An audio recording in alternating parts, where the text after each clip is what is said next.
Though it's still the last week of February, spring training baseball is underway. Still over a month away from the season opener, and the roster is nowhere close to being finalized. But the sights and sounds of baseball always make you just want to pick up a bat and take some cuts. The auditions continue next.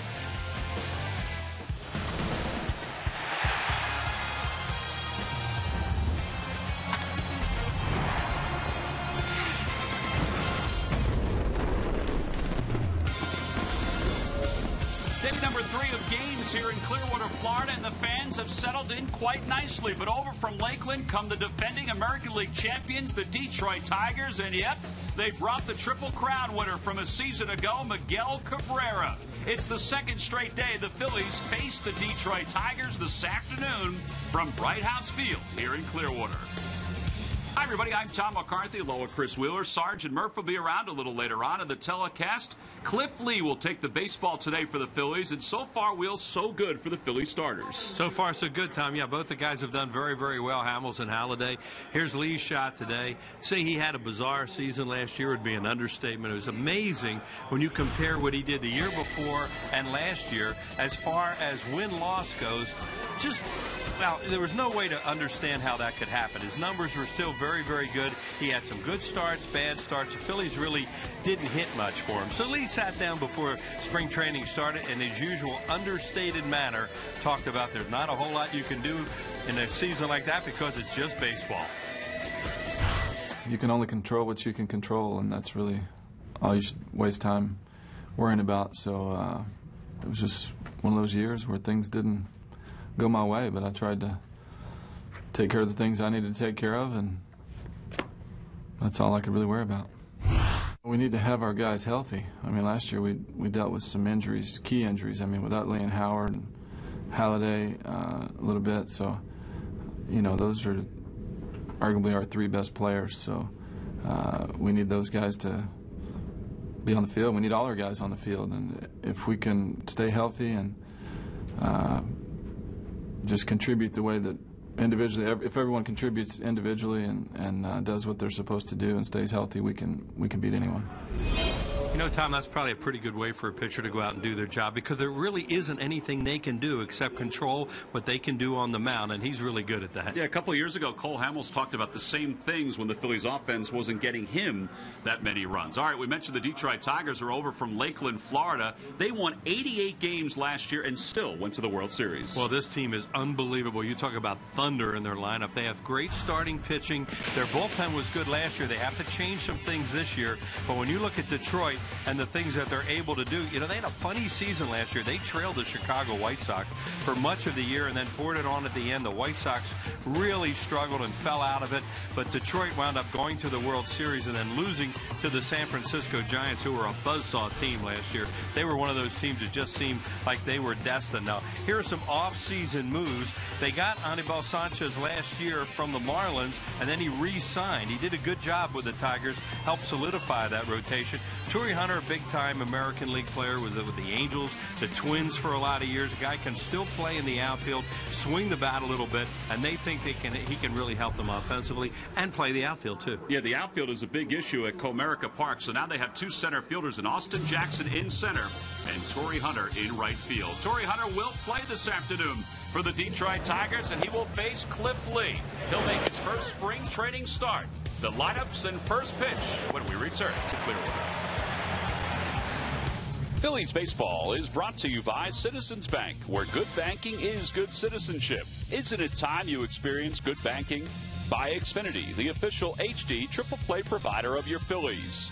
And by Toyota. Every new Toyota purchase comes with Toyota Care. Let's go places.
It's pleasant day here in Clearwater, Florida. Game number 3 of the spring training schedule. Cliff Lee is busy warming up out on the mound for the Philadelphia Phillies. The Tigers and the Phillies played to a 5-all tie in yesterday's ball game up in Lakeland.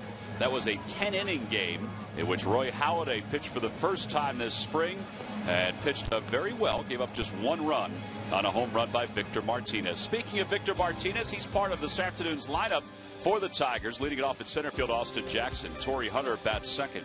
Miguel Cabrera hits third, followed by Martinez at first base. Omar Infante, the second baseman, bats fifth. Jeff Coburnis, the DH, will hit sixth. Nick Castellanos is the left fielder. He'll bat seventh. Alex Avila will bat eighth. And batting ninth and playing shortstop is Danny Wirth. And, of course, Cliff Lee making his first spring training start is on the hill for the Phillies. And Cliff is hoping that 2013 is a little different wheels than 2012. Well, 1 loss, Tom, just amazing. Deep into the season before he even won a game last year. He had a couple of those really good runs you expect from Cliff Lee where he gets through a game real fast, gets them out real quick, and wins ball games, or at least competes that way. One good thing about the offseason with Cliff Lee, and talking about all the injuries for the Phillies, and this guy's healthy, that guy's healthy, you knew he was healthy. It wasn't because of that last year. Austin Jackson will lead it off for the Tigers. Jackson was 1 for 2 yesterday against the Phillies, and the first pitch is taken down low. So we're underway. Jackson had a good year last year. He hit .300 with 16 home runs and 66 runs batted in. Fly ball to right field, pretty well hit. Mayberry going back, but he's got a beat on it. And there's one away. Yeah, Jackson is a guy that strikes out a lot, not a prototype leadoff hitter. We really don't have many of them anymore, and he did cut down on it a little bit last year. So one away, and the newest addition to the Tigers, Torrey Hunter, will bat in front of Jim Leyland, the manager of Detroit. What a career he's had as a major league manager. His career began as the Pirates skipper. He was with the Marlins, the Rockies, and now with the Detroit Tigers for a long period of time. Been in the World Series with a few different teams. He was excited to add this guy to play right field at Comerica Park. And Torrey Hunter, who yesterday had some glowing things to say about Roy Halladay and the way Doc pitched. He started out his comments by saying, filthy. Yeah, that's good. That's He's nice totally to hear. different. I haven't faced him in a couple of years, but he looks good. Up high, 1-2 the count. Well, this guy was a human highlight film when he played in Minnesota for a lot of years. You saw so many great catches, and then he would smile and laugh at the guy if he just took a home run away from him at the Metrodome. Inside, 2-2 the count.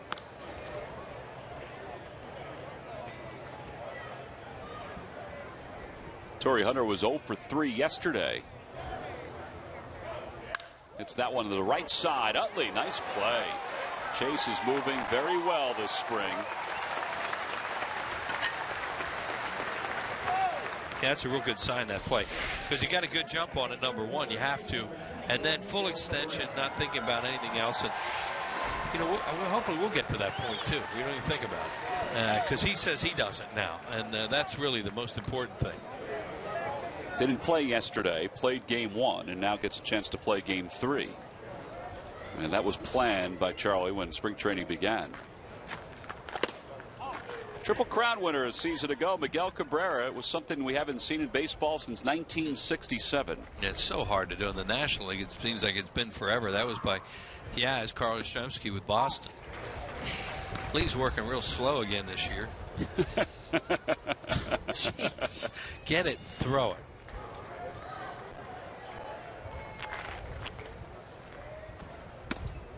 Just missed inside. 2 balls and 1 strike. Dan Iasonia is calling the balls and strikes today. We'll see a lot of him during spring training. Tom Hallion, the crew chief, is over at first base, and Vic Carapazza is around at third. Iasonia was an umpire last year in the World Series. And if you saw the documentary that Major League Baseball did on the umpires, Iasonia was spotlighted very heavily in that documentary, and it was a great piece. As Cabrera draws a walk. Well, Miguel Cabrera came over here last year, and this field is one of the best in Florida, but he caught a nasty hop right out of the chute. He was really lucky he didn't get hurt seriously. Look at this. Hunter Pence had one of those BBs down there. It jumped up, and thankfully for him, he was wearing the sunglasses. He still was cut, had to leave the game. Was back playing pretty fast, pretty quickly after that, but that could have really been serious.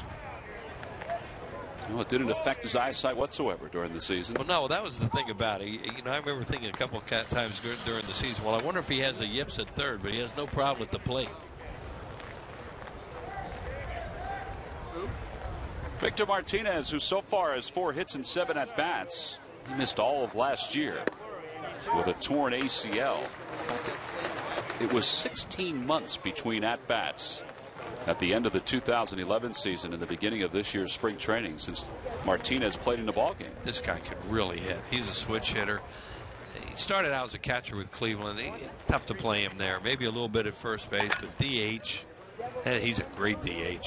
Well, that's what it'll be this year because Prince Fielder will be over at first base every day for the Tigers. Yeah, they could throw him out there if they wanted to and give Fielder a day off, maybe DH Fielder or whatever Jim Leyland wants to do. But he has so much thunder in this lineup, and Martinez just adds to it. 1 ball, 2 strikes the count.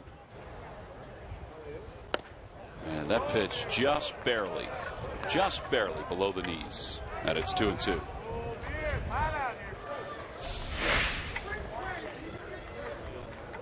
You can see why he wanted it. Probably low. Cliff had a full beard when spring training began, and he is clean shaven at this point. Yeah, saw that in the opening. He's answering some responses. Ground ball softly hit, but Yuniesky Betancourt, the shortstop, is there, and it's an easy inning for Cliff Lee. He's following the pattern we've seen the first couple of days from the Phillies starters. Phillies hit for the first time when we get back.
Charlie Manuel's team getting set to bat for the first time against the Detroit Tigers this afternoon. Let's take a look at his starting lineup. A little different than the first day we were on the air. Yuniesky Betancourt leads it off at shortstop.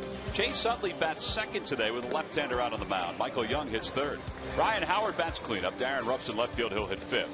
Carlos Ruiz does the DH duties today. He'll bat sixth. John Mayberry, Eric Kratz, Michael Martinez round out the Phillies lineup for today against left-hander Drew Smiley out of the University of Arkansas. And yes, that's the same school that produced Cliff Lee, and these guys are pretty close. Yeah, they know each other. They work out together. Smiley evidently will text Cliff Lee once in a while when he's having some problems with something, and Lee will get back to him. And yeah, they are. They're good friends. And Smiley indicates, as you look at his numbers from last year, he did a good job for them, that he tries to emulate Cliff Lee a little bit in the way that he approaches the game, stuff that he throws, and pretty good guy to follow if you're a left-handed pitcher, that guy. Yesterday it was Justin Verlander who faced the Phillies, and today it's Smiley. There's Roy Halladay and Cole Hamels, both pitched well the first couple of days. Yuniesky Betancourt leads it off for the Phillies. He had a couple hits in the first day here at Clearwater. Playing shortstop today for Jimmy Rollins, who will play tomorrow here at Bright House Field. Liner foul, and it's no balls and 2 strikes to Betancourt. if this guy pitches like Cliff Lee, he'll pitch inside with cutters, because that's what makes Lee so effective against right-handed batters. Get him off the plate a little bit with cutter, and then go away with his changeup or sinkers.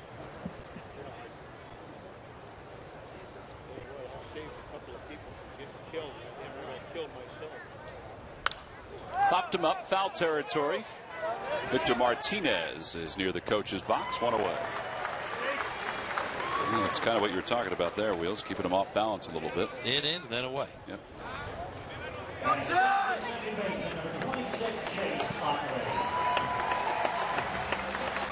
So Smiley gets the first out, and Chase Utley is the batter. Pretty good swing here for Chase Utley on Saturday. Yeah, he's just trying to hit a ball in play in the infield, the middle of the diamond, to get a runner in from third with less than 2 outs. Got a base hit, and Phillies led in that game. First few innings of Saturday's ball game were very crisp for the Phillies. After that, they committed 4 errors, so it wasn't as crisp as the day went on. First pitch is a strike. It's 0-1. That's sloppy in the outfield, especially.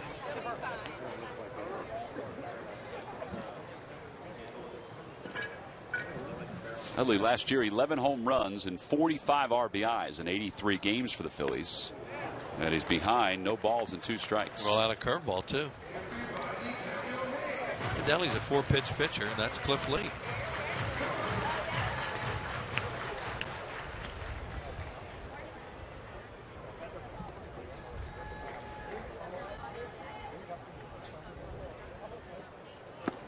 One and 2 the count.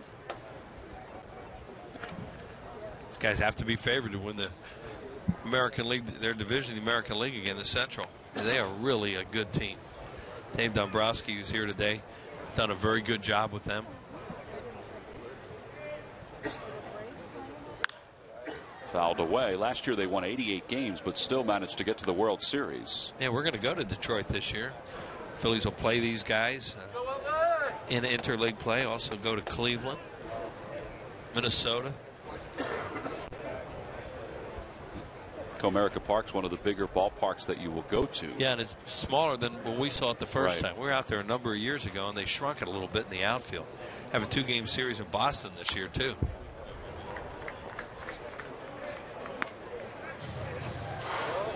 One and 2 the count to Utley.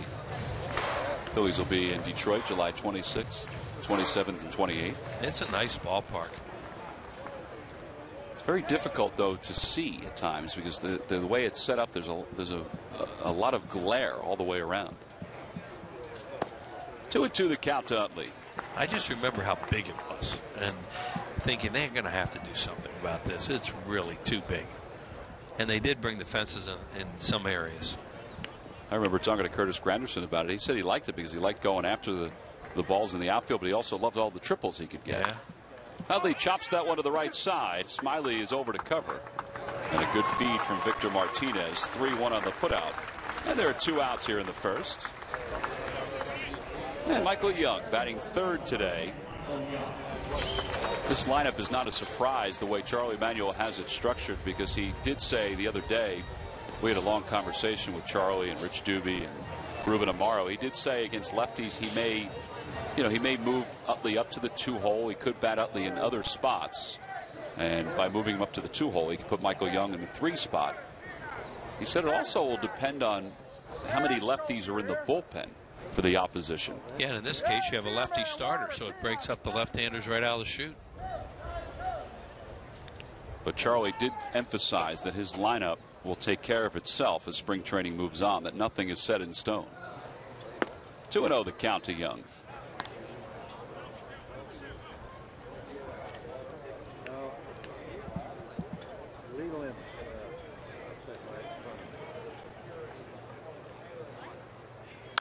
And Michael lines it right to first base, where Victor Martinez finishes off a very busy bottom of the first. So Smiley cruises through his half of the first, on to the second here in Clearwater in a scoreless ball game.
Later today, keep warming up for the Phillies season with exclusive interviews with the newest additions to the Phillies, Michael Young, Ben Revere, and Mike Adams, all part of Phillies Focus. Today at 4 only on Comcast Sportsnet. Temperatures today in the mid-80s. It's been overcast for most of the afternoon. Sun's been popping in and out, but it is a very comfortable day here in Central Florida as Omar Infante leads it off and takes upstairs. 1 ball and no strikes. Infante began last year with the Miami Marlins, but was dealt back to the Detroit Tigers as the season moved on. And he is a good guy to have in your lineup because of his ability to play a number of positions. He also had some pretty good pop last year. He had 4 home runs for the Tigers, hit 12 overall. Thank you. Over to third, Michael Young gobbles it up. 1 away. Jeff Coburnis will be the batter. Talked about Phillies Focus coming up later on today. Well, you might have seen Phillies Focus earlier this year when Greg Murphy had a chance to catch up with Eric Kratz and the entire Kratz family, Murph, right? I sure did. Spent the entire day with the clan. And, you know, it's an interesting story. He is one of the big stories here in spring training. And, of course, last year, he was really just here to provide some depth during spring training. But this year, well, he goes into the regular season perhaps as the leading candidate to be the starter on opening day. And I had a chance to ask Eric about that. And he said, you know what? I've never even made an opening day roster. He said, I'm not going to think about starting yet. I just want to head north with the team. That's his goal right now. That's what Eric Kratz is thinking about. Well, and just listening to a lot of the players, and Murph, I know you've listened to this too, the pitchers talk about Kratz. They talk about how well he receives from behind the plate. And that, I think, is a big deal, not only to begin the year, but also to eventually back up Carlos Ruiz as the regular season moves on. No doubt about it. I mean, when he came up to fill in for Brian Schneider, that was the talk. You know, as long as he can handle the pitchers, they weren't really concerned about his offense. He was able to add a little bit of offense as well. He hit 9 home runs in the 50 games that he got in last year. But really being a receiver for this pitching staff, which is really the heart and soul of this Phillies team, is probably the most important thing. And, you know, I asked him about that as well, and he said as the year progressed, he felt more and more comfortable. And I think we saw that as the season went on last year. I agree with that. 9 home runs last year from Eric Kratz. And Cliff Lee just picked up his first strikeout of the afternoon. Heard the Phillies, Murph, talk with Charlie Manuel, Rich Doobie, as we look at this cutter, which, oh boy, that's a good one. That is a good one. See him swing. They talked about, oh, look, you may not make our club, but impress us here. And would Kratz probably be one of those guys you look at that he impressed them in spring training? They were happy to bring him up. Yeah, no doubt about it. And you guys know he's also just such a good guy to have in the clubhouse. He's a funny guy. He jokes around with the players. He keeps it loose in there. And you know what? It may be a small thing, but it is a necessary thing when you're playing 162 baseball games a year and you're with these guys all the time. You know, he fits in very well. He knows exactly what his role is on this team, and he just wants to be part of it. And as I said, you know, making an opening day roster for the first time in his career is his goal right now. Yeah, you have to keep it kind of loose in the clubhouse. It's kind of like certain guys do that in the booth for us. Yeah, I know a couple of those guys. Watch your back, Wills. What into the count to Castellanos, and he takes outside 2-2. Murph, was there anything that stood out about Kratz's hometown, about, you know, going around town with him? Well, just about how proud they are of Eric Kratz. It's a little town of Telford, Pennsylvania. You know, only about 30 minutes outside of Philadelphia on your way up the Northeast Extension. It's a tiny little town. It's a hard-working blue-collar town, and his folks still live there. We got a chance to spend the day at their house, and everybody around town knows Eric Kratz, is following his career, and really hoping that he can stick with the big club this entire season and do some good things. Very well-respected and well-liked. All right, well, Eric Kratz will get a chance to bat in just a little bit for the Phils as we go to the bottom of the second here in Clearwater.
Friday, April 5th at 4:05 is Model Sporting Goods opening day at Citizens Bank Park. Free rally towels for all fans coming to the ballpark. It begins the weekend series, which includes a 7:05 game on Saturday. That's Turkey Hill Kids opening night. And then Sunday the 7th, a 1:35 start. Great giveaway, the IBEW Local 98 Ryan Howard wiffle ball set for fans 14 and under. Tickets, as always, can be purchased very easily by going to Phillies.com. Speaking of Ryan Howard, it's time to get some photos of Ryan coming to the plate. Ryan had a very good day yesterday against the Tigers with a couple of doubles. Not only that, from all reports, ran the bases exceptionally well. Talking to Jimmy Rollins today, he said it was perfect. He said all he needs to do is hit those balls in the gap and just stop at second. He doesn't need to worry about going to third. He's not going to be a triples guy at this point in his career. Never was before he had the injury. 14 home runs last year for Howard, and he takes a strike. It's 0-1. It would be nice if he could score from second on singles too. That would be an upgrade. That sounds simple, but in many cases you can't score guys from second base on a base hit with less than 2 outs because they don't run very well.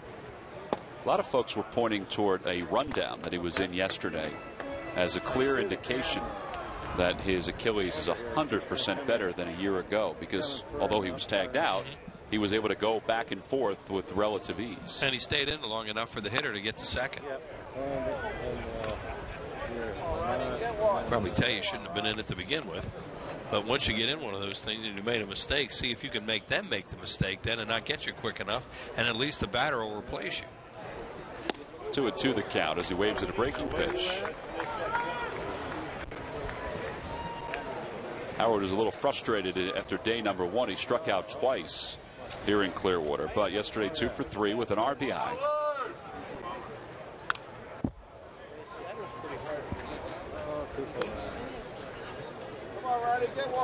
Tyler Cloyd throwing in the bullpen. Cliff Lee, 2 scoreless innings for the Phillies, 29 pitches for Cliff. So you figure Cloyd will come on to pitch the top of the third for the Phillies. Meanwhile, Casey Crosby is down below of Tyler Cloyd, throwing in the pen for the Tigers. Yeah, and a nice start for the number 3 starters in the rotation, their first outing. Sometimes they can be a little ugly. And during spring training, normally you're going to have 1 or 2 of those. Howard hits it hard. It's a base hit, his third in 2 days against the Tigers. Hit it right through that shift on the right side. He hit a breaking ball, too. It's up a little bit. He had swung and missed it one earlier in the count. Fielder number 18, Darren Ruff. Stayed in there really well. Now, I don't know if see if we see. Now maybe it was a fastball. A good swing at it by Ryan. And as you mentioned, Tommy had some good swings yesterday. And nobody out. Darren Ruff is the batter. Darren was 0 for 3 in yesterday's ball game. Now they will play off Ryan Howard at first base. Figure he's not going to go anywhere.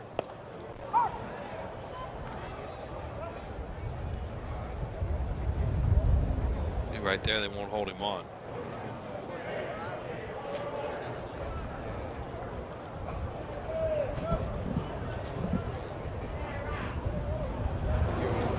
Ruff hits it toward third. Easy hop for Cabrera. That could be 2. And it's a 5-4-3 around the horn double play.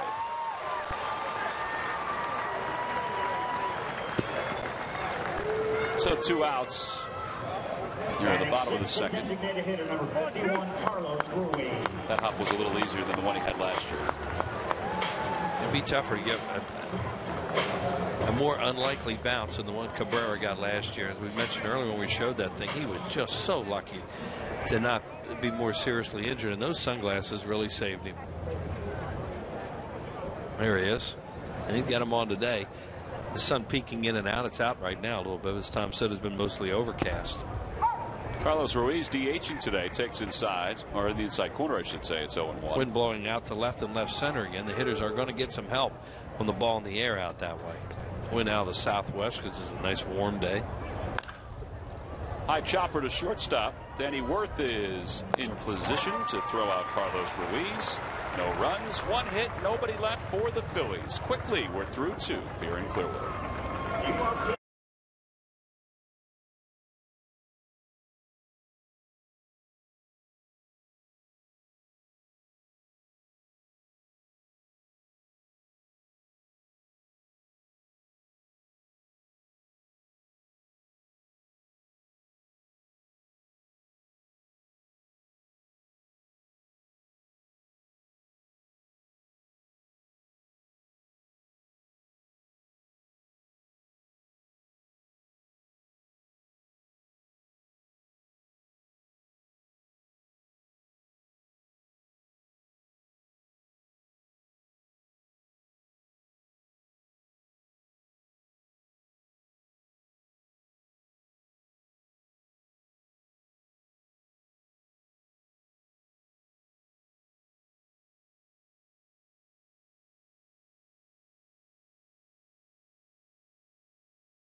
just one hit between the two teams as we go through the first 2 innings. Both starters are likely done. We know that Cliff Lee is done for today's ball game, and Tyler Cloyd is about to pick up for him. You know, we were talking about Eric Kratz a few moments ago, and Cliff Lee talked about Eric Kratz and how well he did last year behind the plates. Obviously, he does, as far as a catcher, he does everything you want defensively. I mean, he got an unbelievable arm, keeps the running game in check, not afraid to throw to any base, knows how to use our strengths. I mean, him and Ruiz both are very good at game calling and making adjustments on the fly, and knowing each pitcher's, you know, different and how to apply that to each hitter. I mean, it's a special talent, and they both are very good at it. And I mean, unbelievable power with the bat, hits well, really strong guy. I really don't know how he hasn't caught on sooner than he has. I think a lot of people felt that way last year, but it's been the last couple of years that Charlie Manuel has felt that Eric Kratz, if given the chance, could perform on the major league level. Speaking of performing on the major league level, last year Tyler Cloyd was 2-2 with the Phillies when he was brought up with an ERA of 4.91. Now that came after he was just flat out dominant in the minor leagues from a win-loss standpoint.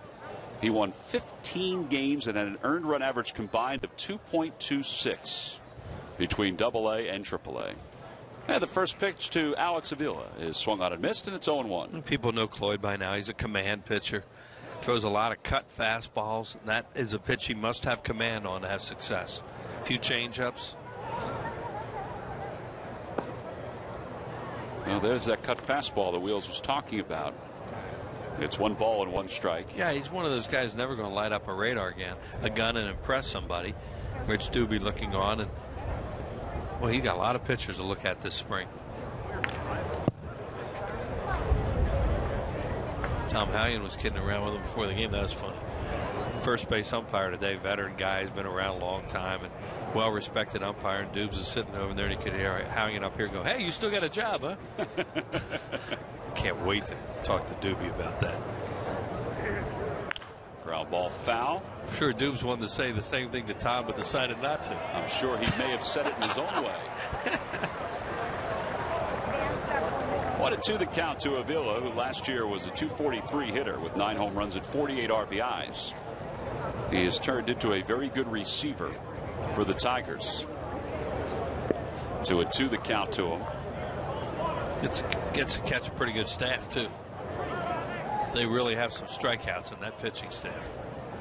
Scherzer and Verlander, just those two. Yeah, they were 1-2 in strikeouts in the American League a season ago. Big time to have 2 starters like that where not much happens with all those strikeouts. Well, there's the cutter we talked about with Tyler Cloyd, and he's able to pick up the 3rd strikeout of the day for Phillies pitching. Number 29, Danny Ward. Yeah, this is a pitch he has to command.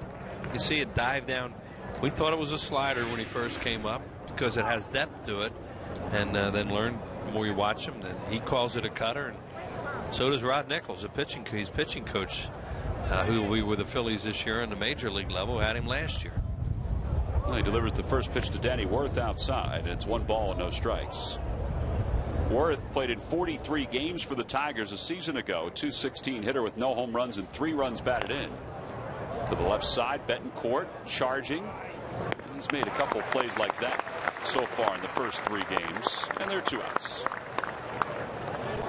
Don't lose a whole lot with Betancourt playing shortstop. He's really good defensive. He's never been a real consistent offensive player in the major leagues. But you play shortstop the way that he does, it'll keep you around. And he's going to get a chance to play some shortstop for the next couple of weeks with Jimmy Rollins getting ready to head off to Arizona for the World Baseball Classic. Austin Jackson is 0 for 1. He lined out to the warning track in right field his first time up.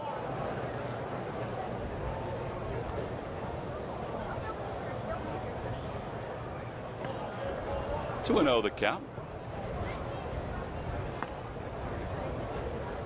Austin Jackson was acquired by the Tigers in the deal that sent Curtis Granderson to the New York Yankees. How about Granderson?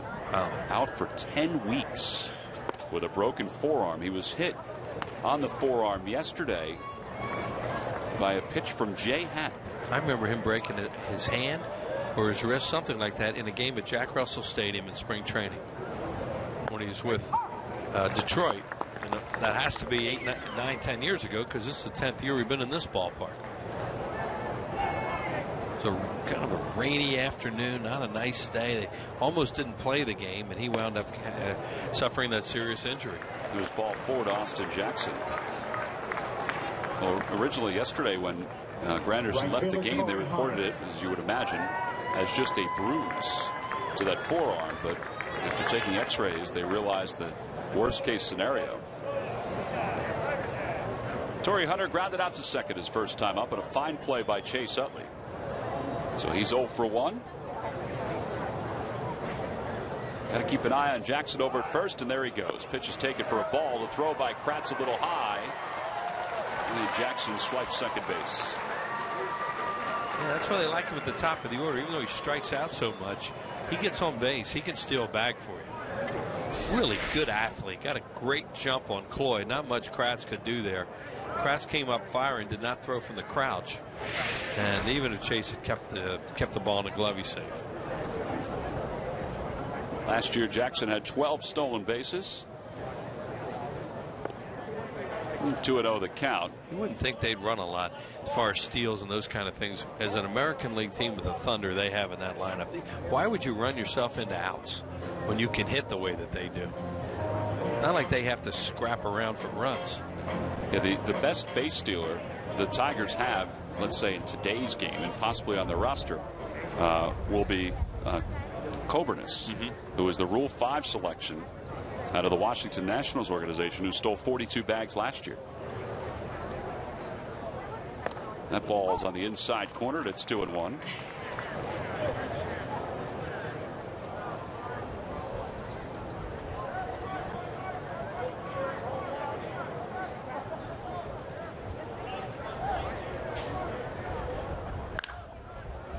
Michael Young backs up on that ground ball and has plenty of time to throw out Torrey Hunter. So a comfortable inning for Tyler Cloyd in his spring debut. No runs, no hits, one man left in scoring position. John Mayberry will lead it off when we return.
Phillies baseball is brought to you by WB Mason. You can't go wrong when you buy right. And by Xfinity, the official HD triple play provider of your Philadelphia Phillies. Wheels, just as we were doing those billboards, lunch has arrived for the Osprey. And somebody was out fishing. Did you put your order in? Did you ask for anything particular? I get sushi up in that nest. That's a beautiful sight right there. And they are just amazing birds to watch with their wingspan. And they use those light towers as condos every year. Well, we'll see more shots of them as spring training continues on. It's our first chance to look at Casey Crosby, who's in the ball game for the Tigers. He'll take over for Drew Smiley. If you're the Tigers, You're just trying to get your work in as a starting pitcher, but you had to feel pretty good about Drew Smiley. 2 innings, 1 hit, nothing else. Got a double play ball. In fact, was able to get 3 ground balls. Crosby last year 22 starts in the minor leagues was 7-9. Smiley talked about wanting to pitch like Cliff Lee. Well, he does, and he did. So a quick conference between Alex Avila and Casey Crosby. Seventh, the right fielder, number 15, John Mayberry Jr. And John Mayberry Jr. will bat for the first time today.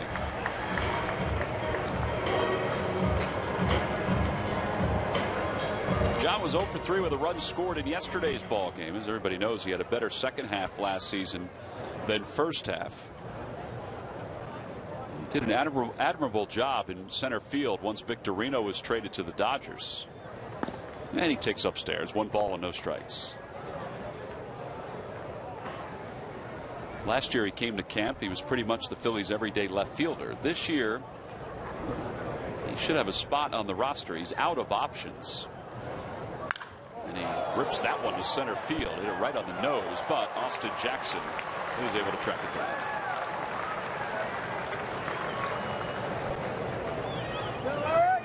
Batting 8th, the catcher, number 31, Eric Kratz. Get suited up for spring training at the official online shop of the Phillies with the largest selection of authentic spring training gear, including clubhouse caps and t-shirts, jerseys, sweatshirts, and more. Get set for spring at the official source, thephillies.com shop. In fact, the next couple of days up in Philadelphia, it might just be sweatshirt weather. Temperatures are supposed to be in the 50s later on this week. That's a welcome sight. There's a lot of high school teams are starting their baseball practices around the Delaware Valley. Shows you how it's a mindset. It's going to be in the 50s here this weekend, and you're dreading it. Eric Kratz is the hitter. Kratz won so far in spring. Has had just a couple of at-bats. Carlos Ruiz did the catching yesterday. Kratz caught game 1 here at Bright House Field.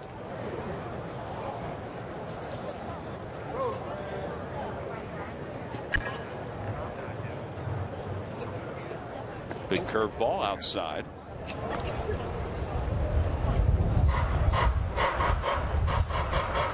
Pitcher so far doing a pretty good job of keeping the ball out of the air. So haven't noticed what a jet stream we have here today.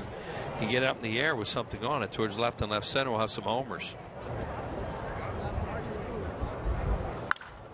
2-2 the count.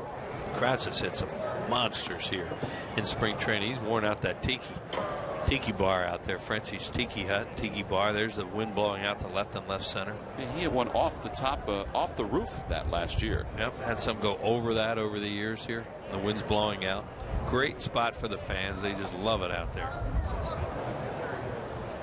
In the dirt, 3 balls and 2 strikes to Kratz. Looking out there right now, it's packed. In fact, that is so popular that teams around minor league baseball are trying to duplicate it. In fact, in Bradenton, they've added one in center field, apparently. It is popular.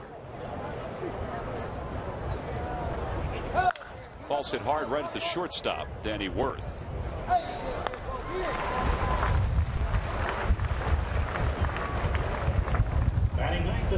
So 2 outs. Michael Martinez will be the batter.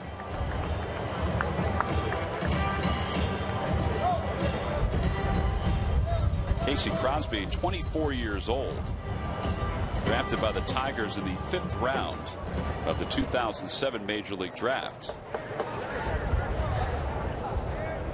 Added to the 40-man roster in November of 2011. He's battled a couple of elbow injuries over the last couple of years.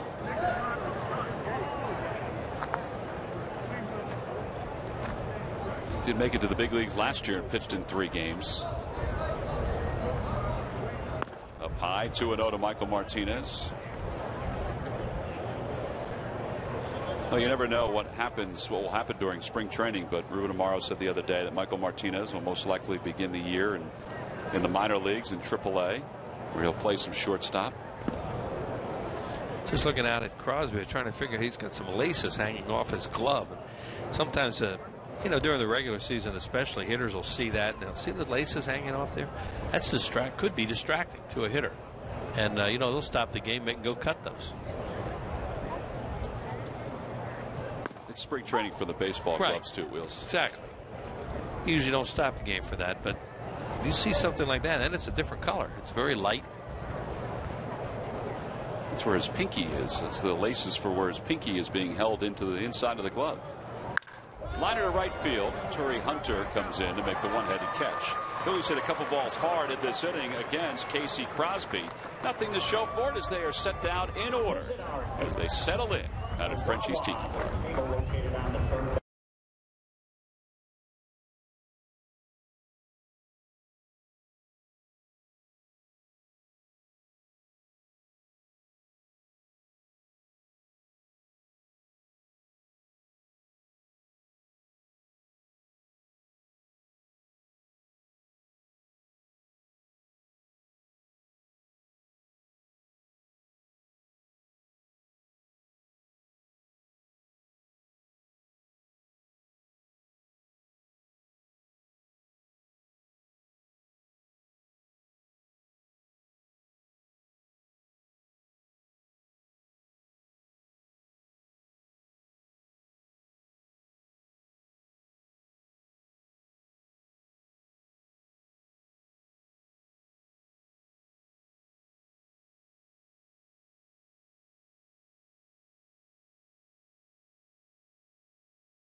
Welcome back to Clearwater, Florida. Tigers and the Phillies scoreless as we go to the top of the fourth inning. Michael Jack Schmidt in camp, chatting with Rich Doobie. He was behind the cage today during batting practice. Sarge's old teammate. Did you get a chance to catch up with Mike Schmidt yet, Sarge? I actually caught up with him the other day. Asked him about his beard, of course. He's the type that always likes to look good, no matter what. Well, Miguel Cabrera will lead it off. Cabrera walked his first time up. In fact, so far, it's one of two walks issued by Phillies pitching. Cliff Lee was very strong through two. There's a tapper back toward the middle. Utley has time with Cabrera running. And there's one away. Let's check in with Greg Murphy. Murph? Well, Tom, you may have noticed during batting practice today that the Phillies were wearing these baseball hats, a baseball assistance team. It's an organization that helps former players that are down on their luck, whether or not they're having trouble paying their mortgage or paying some bills. This group goes around to current players and talks to them about the organization and raises money and awareness on that, and then helps out these former players. So a great organization here in Clearwater today to see if the Phillies can help out. Good stuff. You know, earlier this year, they have a fundraiser every single season during the off season for what they call BAT. And this past off season was just as impressive as the lineup was just as impressive as some of the others were. Sandy Koufax, Tom Seaver, Willie Mays, all those guys were part of the dinner, and it's a great program. It really is, and they do some great work for not only the current players, but also, Sarge, for players of, let's say, your era, as Utley will take care of Victor Martinez. Just one heck of a program, and you're right, to Murph, giving back a little bit. The guys that have actually played, you mentioned guys like Mays and other former Hall of Famers, a little bit easier to give money to, and those are the type of players that are asking for the money. Brooks Robinson has been a huge part of that. Well, BAT has raised over $2 million this spring as they go from clubhouse to clubhouse. And this past year, some former Phils were honored. One in particular honored at the fundraising dinner. Cookie Rojas received the 2013 Joe Garagiola Award at this past year's fundraiser. 2-0 the count to Omar Infante. He grounded out to third his first time up. And there's a strike at the knees. It's 2 balls and 1 strike. I like this Infante. This guy here is a steady hitter. We've seen him play long enough to know that he can really put that bat on the ball. Ball's hit towards shortstop, backhanded nicely by Betancourt. And look how comfortable he was, just straightening and throwing a strike over to Ryan Howard. So 3 ground outs, a very good outing for Tyler Cloyd through the first 2 innings. He's out there this spring. We go to the bottom of the 4th inning here in Clearwater. It's the Tigers nothing and the Phillies nothing.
Phillies baseball is brought to you by Thomas Jefferson University Hospitals. Call 1-800-JEF now for an appointment.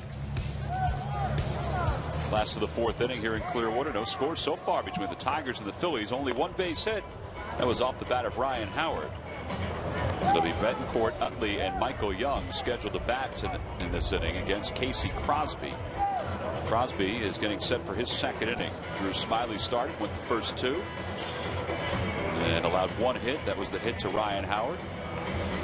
So now Betancourt, who popped out his first time up, will hit against Crosby. All right, Sarge. So Utley batting 2nd, Young batting 3rd. Charlie Manuel told us the other day he might do that from time to time during the regular season. Yeah, you're absolutely right about actually mixing up the lineups, not putting 2 left-handers back to back. You have a great guy like a Michael Young that can hit the ball the opposite way. But more importantly for me, being able to get fastballs there for Chase Utley. Young, a fastball hitter. He's an accomplished hitter. So you're going to have to pitch to Utley, and especially if you have Ben Rivera on first base. All right, so and if Ben Rivera winds up batting 2nd, Utley could bat 3rd, or he could bat 5th, or Michael Young could bat 5th or even 6th if they need to. Yeah, you're absolutely right, though. Charlie did say, though, he's going to mix them up, not necessarily putting Ben right there at the leadoff spot. He will hit 1st or 2nd. Betancourt takes a strike, and it's no balls and 1 strike. Always thought it was an advantage, too, hitting up in the lineup there. Get a chance not only to get up a lot more, you see a lot more pitches as a hitter. Back toward the middle, Worth makes a nice sliding play, and his throw a little off the mark. Victor Martinez couldn't pick it, so Betancourt's aboard with what should be scored an infield single. I think that was a great pickup, getting this kid there. Good fielder, play the different positions, good hitter, adequate speed, some nice play, getting to the feet. I'd have had him at first if he could pick that ball, although those are the kind of hits that hitters like to get early on. Just gets that confidence going. I don't know if Betancourt hit that ball off the end of the bat or not, but he's squeezing his hand. Juan Samuel giving him some instructions. Did you run by any of your tips with Juan Samuel on how to coach first base? Just told him to look out for line drives. Don't get hit. Utley takes low and away. It's 1 ball and no strikes. Leave the hard ground balls. Let them go. You have nothing to prove down there when you're at first base. And just don't let guys get picked off. That's just not a good thing. Utley grounded out his first time up to first. Juan Samuel is getting set to go to the World Baseball Classic, where he'll be part of the Dominican Republic's coaching staff. Yep. Talk with Jimmy Rollins. He will be leaving as well.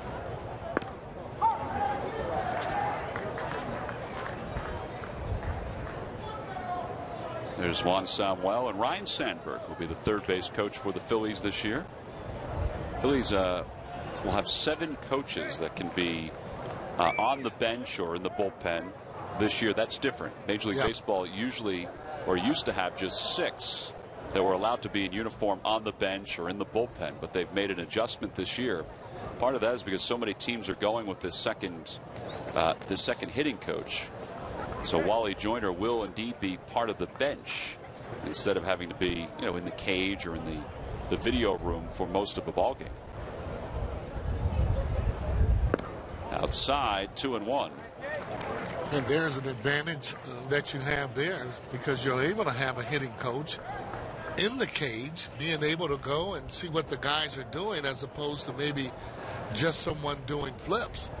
It's okay to go to the cage, but you want to make sure that you're working on something if you're down there. Just saw Steve Henderson, the Phillies' new hitting coach. Wow. And 2-2 the count.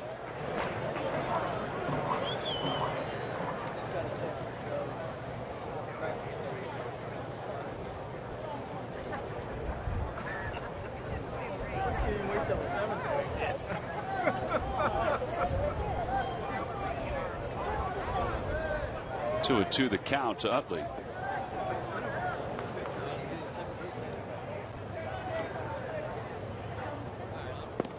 And low ball 3-2.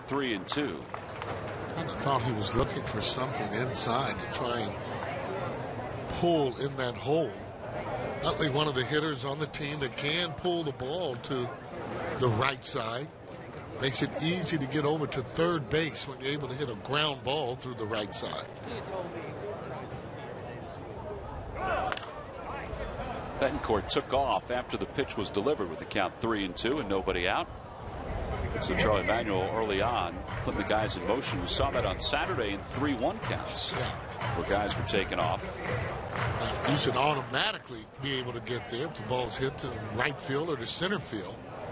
Ball hit to left field, really got to pay attention, making sure that you can almost stand up going in, especially with nobody out. Runner goes again. Ball 4. Utley's aboard. Phillies have 2 on with nobody out here in the bottom of the 4th inning. And Michael Young will hit for the second time.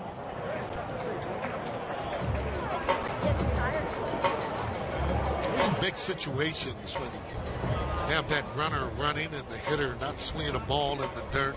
It's another reason I think Utley would be able to handle that position. Trevor Bell, right-hander from the Tigers farm system, warming in the pen. Jonathan Papelbon was throwing in the Phillies bullpen.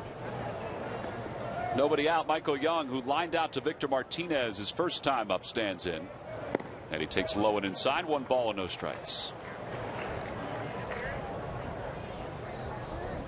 First time today the Phillies have had 2 base runners. They only had the 1 hit prior to the 4th. That was the only base runner also. That was Ryan Howard back in the 2nd. You like to see him hitting early on just to get that confidence up. And really, if he's hitting the ball hard, it's a matter of time before Ryan Howard starts to elevate that ball.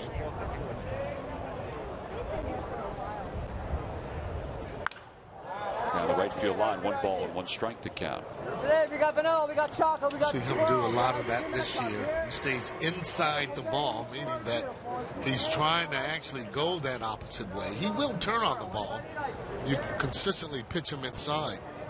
But he's a guy that will use that up the middle and right center and the right field when he's hitting. Speed pitch, good pitch.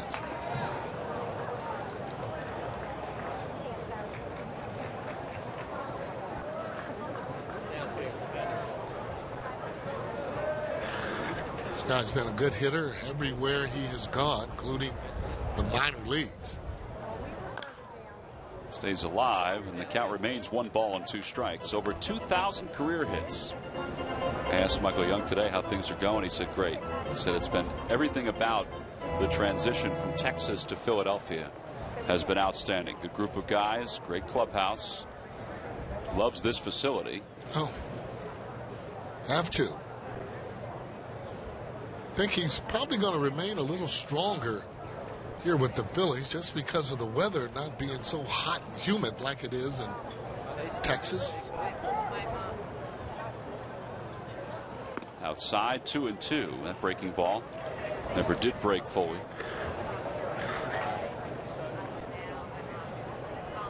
Throwing a lot of off-speed pitches here so far. See if he tries to throw that fastball inside.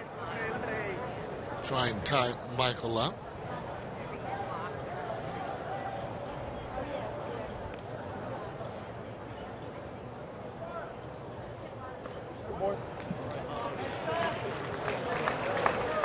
Second straight hitter. He's gone to 3 balls and 2 strikes.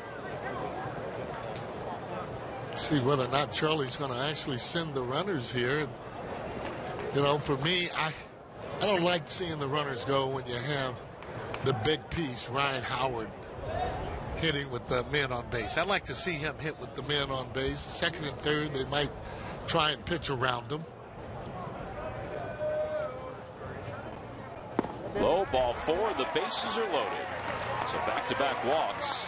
And Ryan Howard will get a chance to bat with nobody out here in the bottom of the 4th. Monday, April 8th is the start of a 3-game series between the Phillies and the New York Mets. McDonald's opening week t-shirt for fans 15 and over, given out before the start of that first ball game. Tuesday the 9th is our first Hatfield Dollar Dog Night at the ballpark. All 3 games are night games.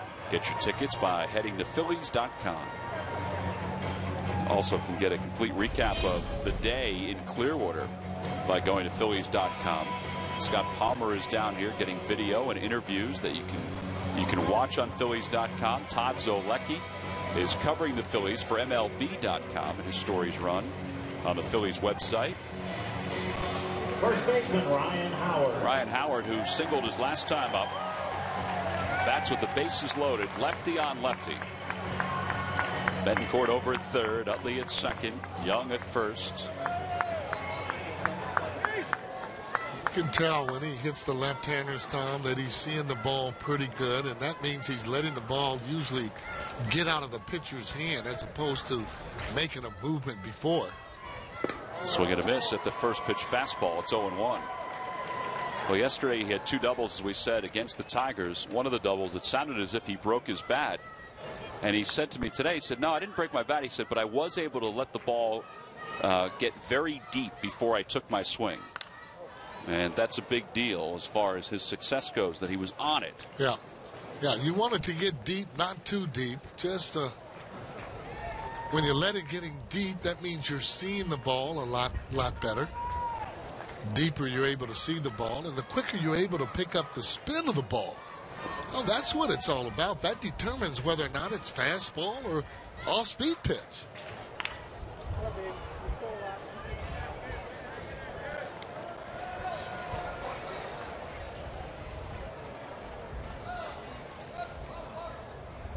Mike Schmidt has talked about having some words with Ryan Howard about his approach and maybe helping to adjust what Ryan does when he's up at the plate.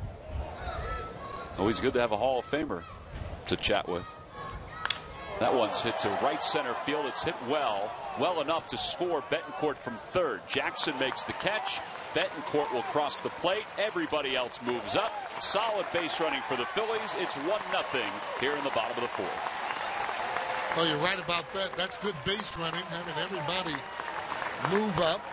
There's a situation you're able to score a run without getting a hit right there. And he's able to do something even better, and that is to move the runners up. So now you're going to have that infield drawn in, and if they don't, that makes it a little bit easier to drive in the run. And with that infield playing back, no chance unless it's a line drive for a double play. Now Darren Ruff with runners at second and third, and Ruff hit by a pitch, and he'll be aboard to reload the bases. Well, I got to tell you, Tom, I'd have jumped out of the way of that so bad. I think it surprised him, to be honest with you. I got to tell you, slow as it's coming, I would have had to really get out of the way. With that left-hander on the mound, I'm looking at stakes, which means RBIs, all right? I got it.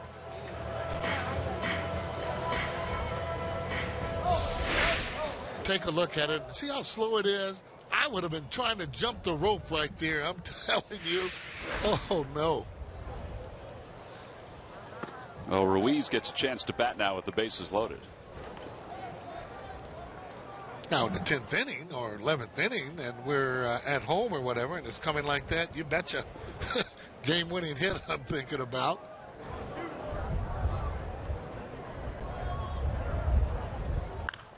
So at that point, you'd let it hit you. Oh, yes. Okay. Yeah. Able to get an RBI, another run for the team. And like I said, if you're at home and it's the 11th or the 12th, it's a game-winning RBI. Well, instead, we're in the bottom of the 4th. Ruff is over at first. Young's at second. Utley's at third. Phillies up 1-0 with Ruiz at the plate. Carlos grounded out his only time up. And he hits that one back toward the middle. That should be 2. Infante to Worth. And it's a 4-6-3 double play. And the Phillies score just 1 here in the 4th, but they take the early lead. And that'll take us to the top of the 5th here in Clearwater.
Hey, Phillies fans, don't miss out on any Phillies news, alerts, or inside information. Sign up today for the CSNPhilly.com Phillies newsletter.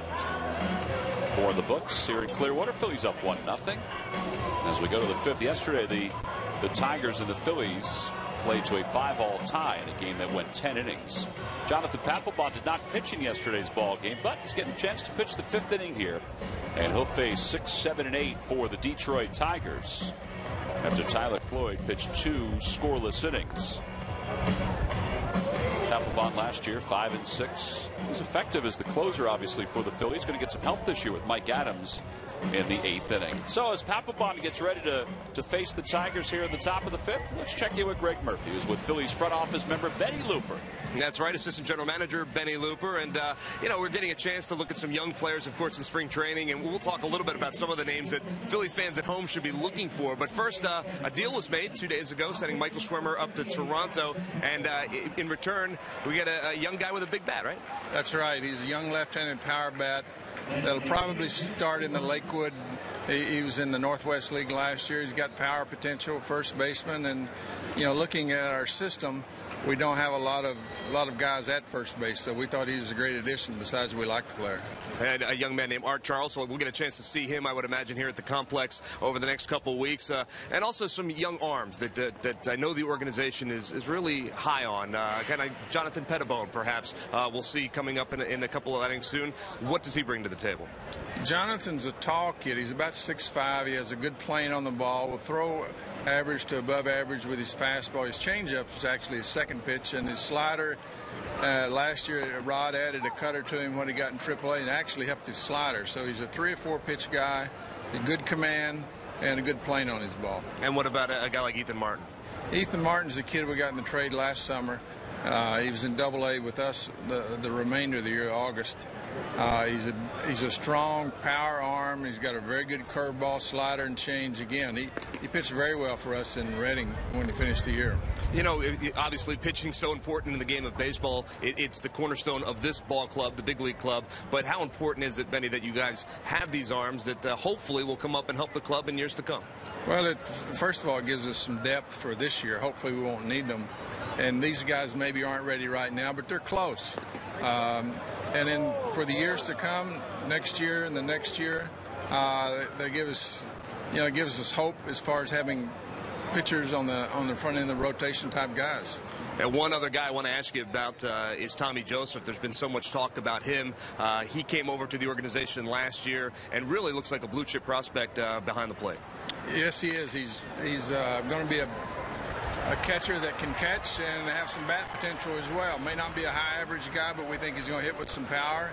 Be a 250, 240, 260 hitter somewhere in that area. Hit some home runs and have the ability to catch. Now, the work is never done as you watch this year's club, and as it shapes up this year, you still got to worry about next year and the year after that. And that's what this man does so well, along with other guys in the organization. Tom, we'll send it back to you. All right, Murph, thank you very much. You know, you heard Benny talking about Tommy Joseph, Sebastian Valle, also one of the Phillies' catching prospects. He was on the backfield today working with Ernie Witt and Mick Billmeyer and Jesus Tiamo on his throws to second and to third. Runner goes, and Castellanos hits one in the air to deep right field. Mayberry on the run, and that one is gone.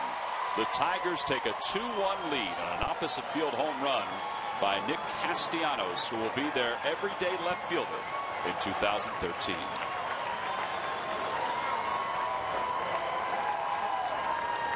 Sarge, we talked about the wind and how strong it is here today. I don't know if the wind helped that one, because that ball sounded pretty good off the bat. Yeah, well, a really aggressive swing.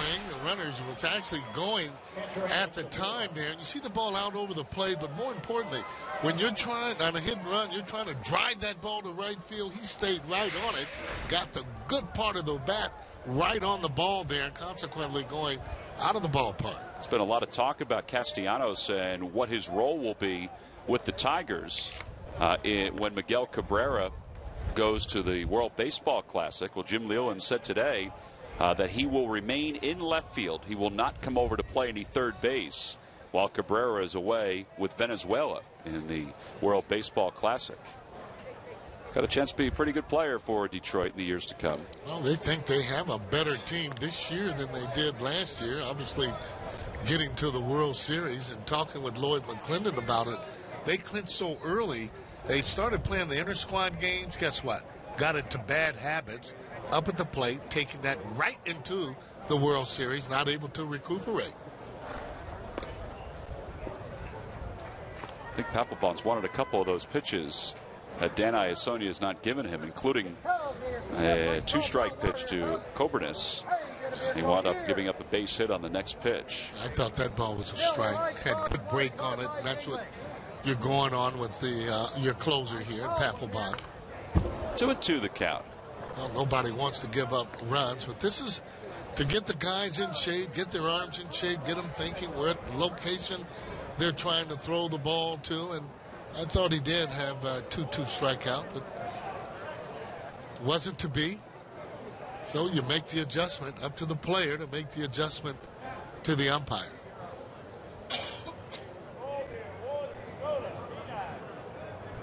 A little low, 3 balls and 2 strikes. If you're wondering why Papelbon is pitching here in the 5th inning, this is a normal occurrence for closers the first few weeks of the spring. They will pitch in the 5th, the 6th, the 7th, very rarely will they pitch in the 9th inning of games. Part of the reason is because Charlie Manuel, or whomever the pitching coach or manager is, wants him to face major league hitters.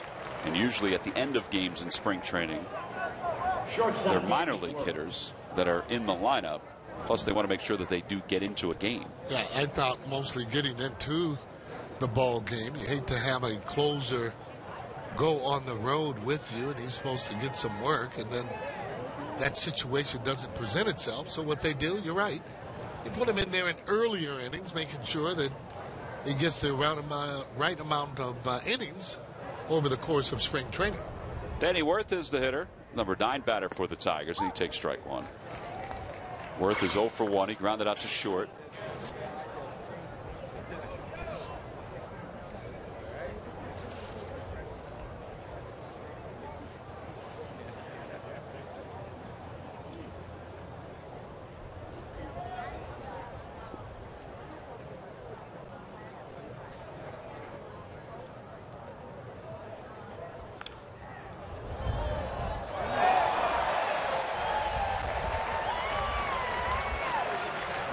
Sounds as if somebody made a nice catch over there.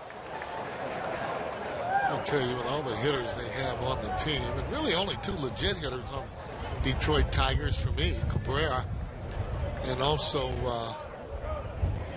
Prince Fielder. Prince Fielder. Yeah, those are your 2 legit power hitters. And the guys that actually drive in your runs. Cabrera, not a fast runner, able to drive in 100, obviously winning the Triple Crown last year. You talk about Mr. Cabrera playing third base. I mean, Triple Crown, the way that he ended up winning it last year was just uncanny. 1-2 the count to Danny Worth. And on the outside corner, a called strike 3. 1 away, first strikeout for Papelbon. What about Victor Martinez? Doesn't he help their lineup too as the DH? I think he has a lot to do with Cabrera having the year that he has, because you know, when you're facing a guy and you know that, well, I have a base open, if you have a player like Victor Martinez hitting behind him or Prince Fielder, you think twice about that. So consequently, again, you're going to give Cabrera better pitches, and he's a guy that lifetime 300 hitter, 318 to be exact. He's not going to miss a lot of pitches. Austin Jackson flied out, or lined out, I should say, his first time up, and then walked and stole a base his last time to the plate. 2-1 Tigers, thanks to a home run by Nick Castellanos here in the 5th against Jonathan Papelbon. Pap making his spring debut today. He's mixing that ball in and out, up and down.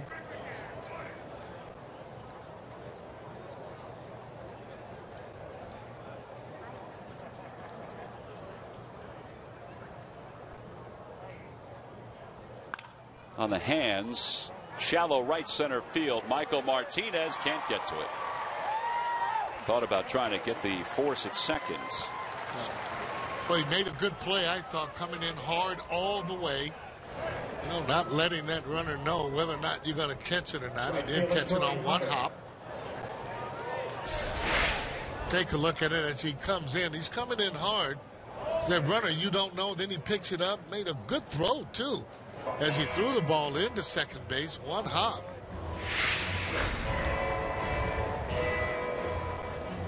Well, you see, Pap is at 19 pitches right now with 1 out. He's probably not going to go much longer. No. Eric Kratz is out to the mound to talk to Papelbon. None of the pitchers at this particular point are they going to let just get totally beat up, and meaning throwing a lot of pitches, and especially if you're one of the guys that they're counting on for the year, and certainly Papelbon is. Phillies have Kyle Simon, right-hander, and Michael Stutz, another right-hander, warming up in the pen. Here's a guy that they're counting on for energy, and that is Torrey Hunter, accomplished hitter in the major leagues. Hunter 0 for 2 so far today, 2 groundouts. Papelbon will take that here. Back toward the middle, that'll be a base hit into center field. Avila on his way home. The throw by Martinez takes a handful of hops before it gets to the plate. It's an RBI single, 3-1 Detroit.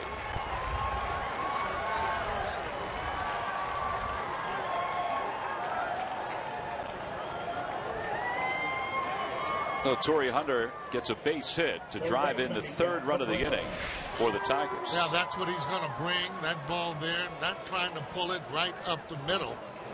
I'd like this throw, too, by Martinez if it's up a little bit. Just don't like them conceding. That ball up a little bit higher. Ball up a little bit higher. It'll be a little bit easier for him to get him out. I like how he charged that ball as opposed to just coming in lackadaisical and just giving up and no chance to throw the ball in at home plate. All right, I'm with you on I like the effort. I'm with you on the charging of the ball. Well, I mean, obviously, I don't like the worm burner trying to knock off the heads of the worms. I mean, it was. And look at this, though. Seriously, as the ball coming in, even though it took those amount of hops. Great technique coming in on it. Okay, but the runner had to slide coming in. If it's one hop, we got a little different story. I agree with you on that. 0-1 the count to Miguel Cabrera, who is 0 for 1 with a walk. It's early, Tom.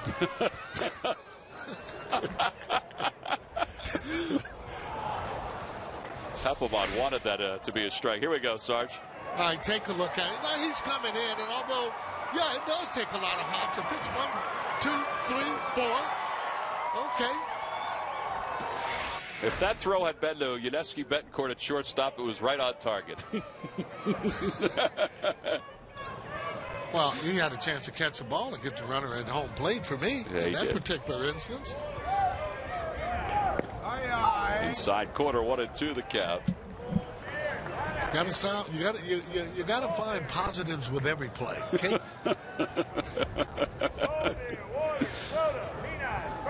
Don't think, though, Martinez is going to be out in center field. Well, I take that back. Maybe he will. He played some last year, as a matter of fact. That ball is well hit, and it's not coming back.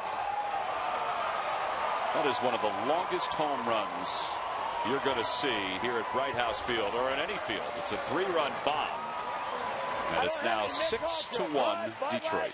Wow.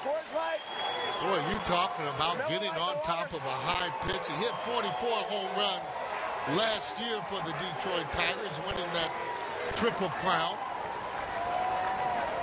I mean, when you hit them like that, you got time to look at them, and it's just a loud sound. Take a look at it. That's what you call Tommy Hawking. Did you see how quick he is? More importantly, he knew it was gone. He flips the bat, Babe Ruth-like.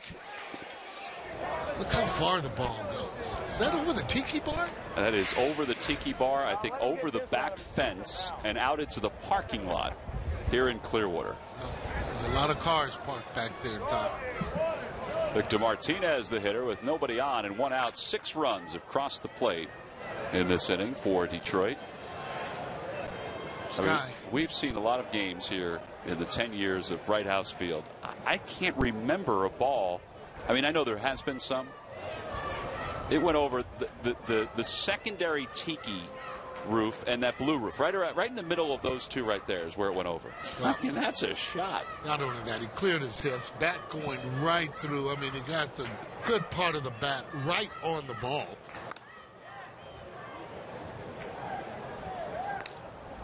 The guy's just so quick. I'm sure he's probably just about through with this day. An extremely good year. We talked about it last year, winning the Triple Crown. 330, 139 RBIs, 109 runs scored, 45 stakes. Those are home runs. And he didn't gain a lot of weight this winter.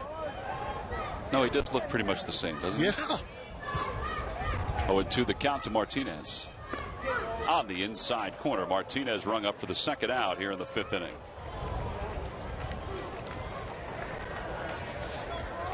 Second baseman Omar. Second strikeout for Papelbon. See, he's going to help that Torrey Hunter if he's hitting second. Cabrera will. The better the hitter you have behind you, the better the pitches you will see as that hitter that is in front.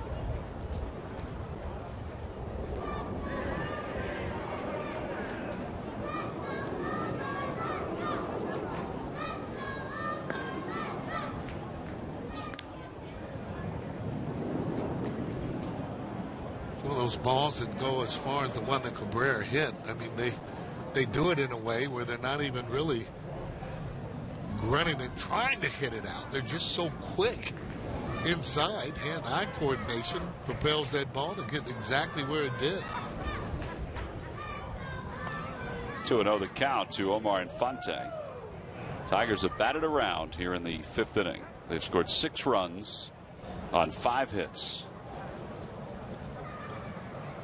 And Papelbon about to throw his 30th pitch of the day.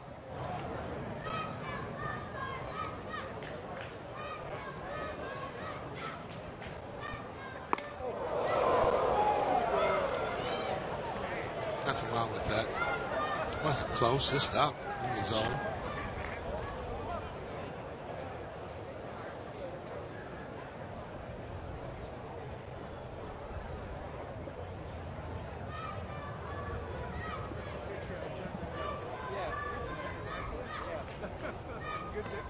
And ball 4, so Rich Doobie going out to the mound. That's going to be it for Papelbon. Notice how he pointed right away. He didn't want Papelbon to talk him out of it or to say anything at all. Right before he even got to the line, he says, hey, I got to have someone else in here. Well, it's a 31-pitch inning for Jonathan Papelbon. And it looks like Cabrera, Jackson, and Hunter's days are done. They're headed out for some laps. Castellanos the opposite way. That's what started the scoring for the Tigers. And Miguel Cabrera, well, could be one of the longest home runs, if not the longest home run here at Bright House Field. It's 6-1. Tigers on top.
And group recognition.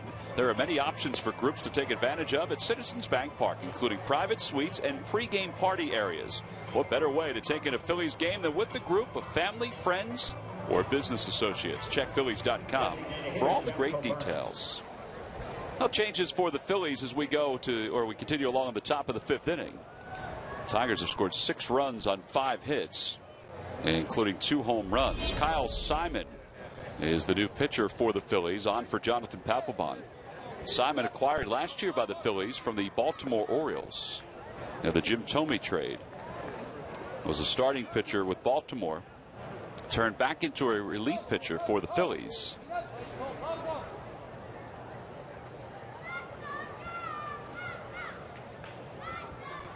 And it turned out to be a very effective move for Simon, going from the rotation to the bullpen in the Phil's farm system. Argenis Diaz is the pinch runner for the Tigers over at first. He's on for Omar Infante. 2-1 the count.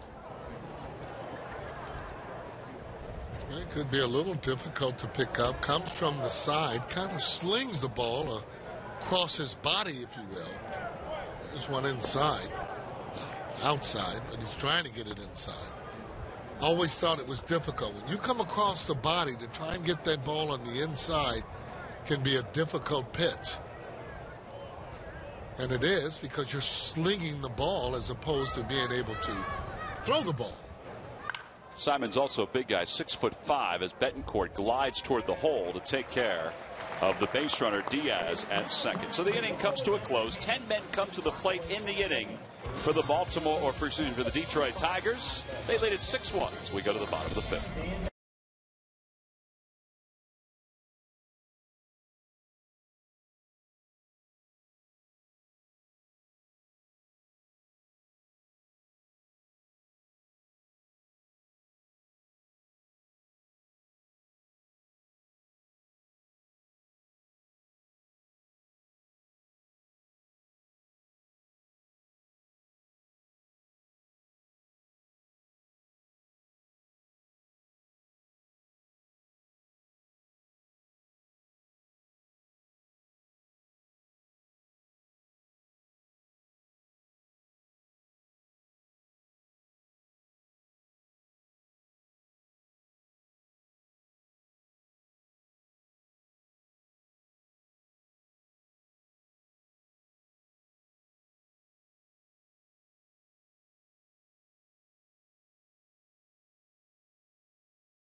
Bright House Field, and on one of the half fields today, some of the pitchers were working on their pickoff moves, not only at first base but also at second base. There's Joe Savory talking to Gorman Heimuller, who's the Phillies pitching coordinator, as Rod Nichols is catching those throws at second base. Roy Halladay signing some autographs as he heads back to the clubhouse. Halladay was very strong yesterday for the Phillies. He allowed just the one run, a home run by Victor Martinez in 2 innings of work. What did Larry Anderson say after watching the first inning? He could tell almost immediately that Roy Halladay was different than last year and the ball was coming out free and easy. The way it's coming out of his hand, and again, he was actually being able to hit his spots. And the fact is, though, just with him coming off and feeling the way that he did makes you have a lot of hope for sure. So he's going to give up some home runs because he throws a lot of strikes. Right. You know, but being able to be around that plate, being able to throw his cutter, off-speed pitches, I think he was very happy. Kevin Russo is the new third baseman for the Tigers. And Argenis Diaz stays in the ball game to play second base. The new first baseman is Don Kelly for Detroit. He's on for Victor Martinez. Daniel Fields is in center field for the Tigers. And the first pitch to John Mayberry is taken for a strike. The new right fielder is Tyler Collins. We'll get you their spots in the batting order as the inning progresses. And Trevor Bell is the new pitcher for Detroit. 0-1 the count to John Mayberry.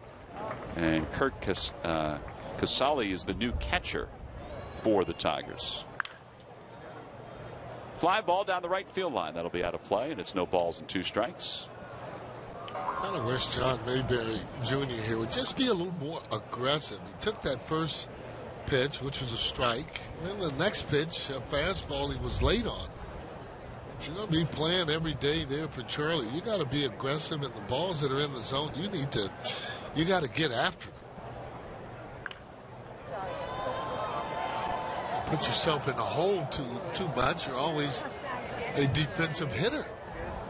You want to be on the offense and hitting the good hitting counts. And the way to get that is by attacking strikes early and make that pitcher fearful to throw you a first pitch strike. In the dirt, 1 ball and 2 strikes. John's role is a little different this year coming into spring training. We mentioned that before.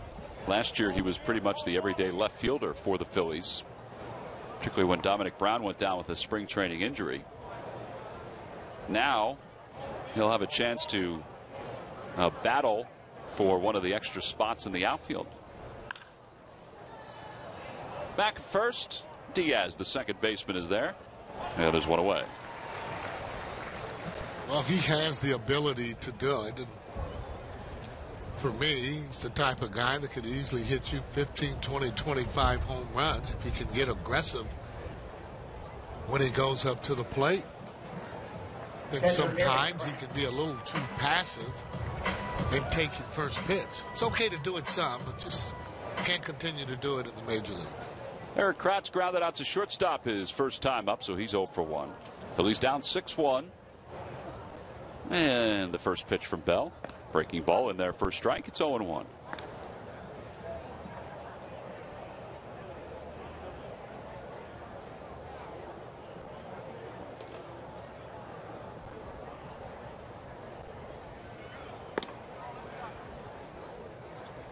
One ball and one strike to count to Kratz. Steve Henderson, new hitting coach, obviously likes the power that Kratz has and that he's seen so far. I thought that ball may have hit him. Hopefully his hand's okay. Steve Henderson, one of the things that really stands out about Hendu, as they call him, is that he is active. Wouldn't you agree with that, Sarge? Oh, yeah. He talks the game. You know, he's always moving around. Yeah, he's going back kind of to, well, not really old school, but we used to always play this game, get him over, get him in batting practice. That ball's hit well to left field. Going back on it at Castellanos at the warning track has room, and he makes the catch. Didn't sound as good as Cabrera's, but I thought maybe the wind had a chance to carry it on out of the ballpark. Yeah, that was an unbalanced swing on a breaking ball. He didn't really drive it, though he did use the upper half of his body, more hand swinging, as Cabrera got hips, hands, everything into the ball, and there's a difference when it goes off that bat.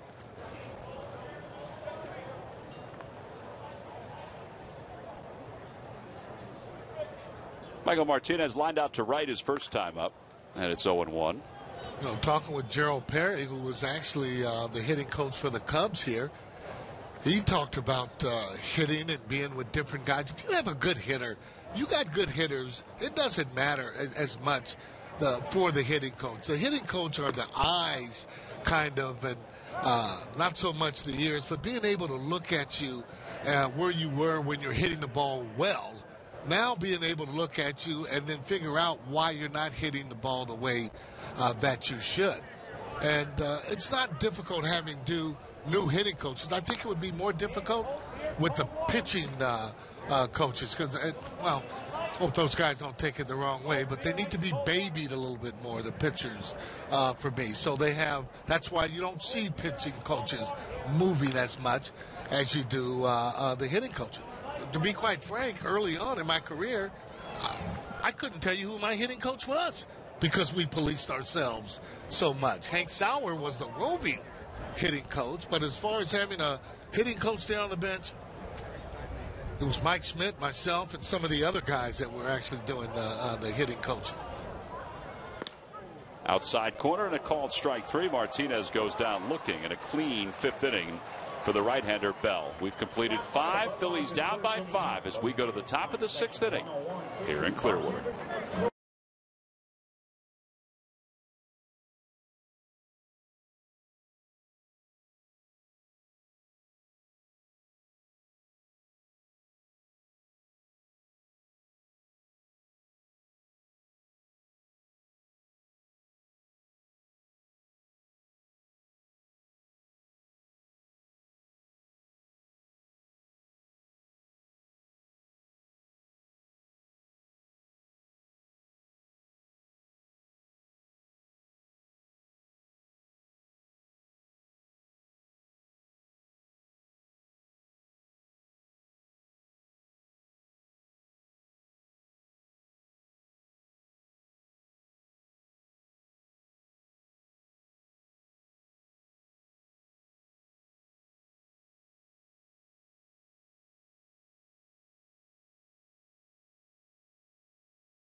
There's no better way to celebrate the start of a new baseball season than with tickets for opening day. The easiest way to get tickets for the Modell Sporting Goods home opener is by considering a 6-game pack. Order now at Phillies.com and plan to wave your Modell Sporting Goods rally towel when the Phils host the Royals Friday, April 5th at 4:05.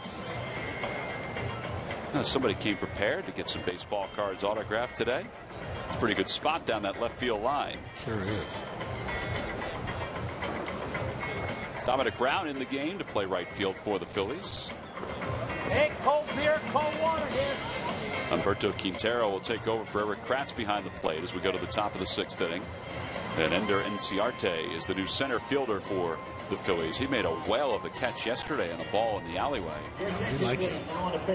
Michael Stutz will pitch for the Phillies on a relief of Kyle Simon. Simon was able to get the final out in the 5th inning. Jonathan Papelbon went 2/3 in the last inning. Simon finished off the inning by getting a ground ball to shortstop. Cliff Lee was very effective through 2 innings today for the Phillies, Sarge. Yeah, he was. I thought right on this game. This guy, though, he throws strikes there, and I thought he just threw too many last year. Take a look here at this cutter as it comes in on the hands there. That's what it's all about, is location, location, location. I'm sure he felt very good about his outing. So we begin the top of the 6th inning. And Castellanos, who homered his last time up, takes outside and low. 1 ball and no strikes. Michael Stutz coming off a lost season. Basically pitched in April a little bit for the Phillies, but then was shut down for the remainder of the year. Anxious to get back out there. Well, he showed that he can pitch up there, providing now that his arm is strong enough and kind of gets that courage back. After you've been gone a while, you have some doubts in your head. The only way to remove them is to be able to come out and play and play well or pitch well. A couple of years ago, when Michael was a rookie, he showed some great promise for the Phillies out of the bullpen. He walked Castellanos to begin the 6th inning. So a leadoff base runner for the Tigers. And Kurt Casale, who just came on the catch, will be the batter for the Tigers. As it turned out, Stutz had surgery last year in June, arthroscopic surgery on his right shoulder, and then began the long path back to getting healthy and being able to rejoin the team this spring and battle for a spot in that bullpen. And everybody's different. Everybody comes back, well, whenever their body allows them. Sometimes guys are able to come back a little bit sooner than others on injuries. But the main thing is, when you're coming back, you want to make sure, if you're a pitcher, that you're throwing with no pain. And if you're a guy that plays every day, you got to be able to run and be able to do the things that you should on the baseball field, the way that Ryan Howard is doing right now. That ball's hit to left field. Darren Ruff is out there. He should have room, and does, and makes the catch. He kept his eye on the ball all the way, and he put his hand out to see whether or not he was going to go into the wall. You always know that, however, once you get to that warning track. You've been on it just about so long that when a ball is hit, you know about how much time you have in order to get back.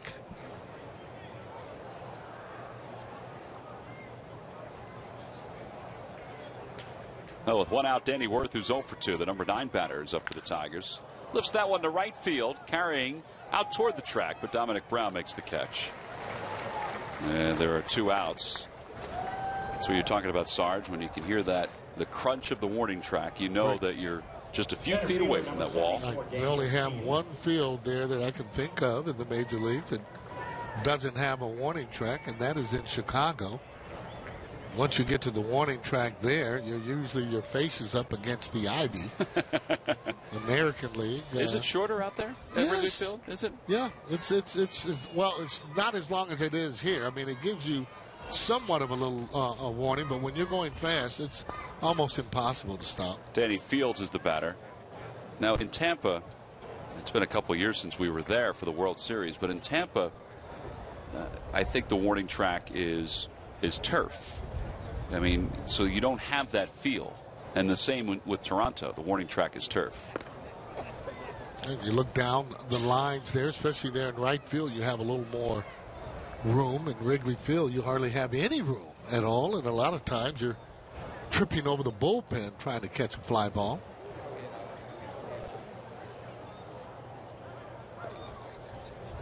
Castellanos dives back without a tag from Howard. You know, Lloyd McClendon going into his, I believe, 7th year there as a hitting coach, 8 years as a coach there. This guy here he's just hit all his life. Hit in Little League. Legendary Lloyd, they call him. Quintero throws behind Castellanos. And he's back easily. Up 5 times, his first 5 times, 5 home runs. Was that Lloyd McClendon? In the Little League World Series. I mean, that's amazing. I mean, 5 swings, 5 home runs. And he pitched. I mean, tell you, I played Little League and hit well, but nothing like that. There's ball 4. Fields is aboard. One aspect of Jim Leyland's staff is that he's been able to keep a lot of guys together, including Lloyd McClendon, Gene Lamont. You know, guys that he's been around for a good part of his career. There's Phil Nevin, former major leaguer who was a manager in the Tigers organization. He's sitting next to him outside the dugout. Yeah, at Toledo, AAA. One of players that we had in Chicago. Boy, he can hit a left-hander, let me tell you that. Tyler Collins, the right fielder for the Tigers now, is up with runners on first and second. 2 outs here in the top of the 6th. I kind of admire those guys, though. They've been pretty good players in the major leagues. Guys like Sandberg that pay their dues, go down and try and learn that craft. You hear people talk about Sandberg all the time. You don't get a lot of Hall of Famers that want to go back to the minor leagues to learn how to do something else and something that they were good at their whole lives, and that is in playing. Now, as a manager, your job would be to get the best ability out of the players. Little low, 2 balls and 1 strike.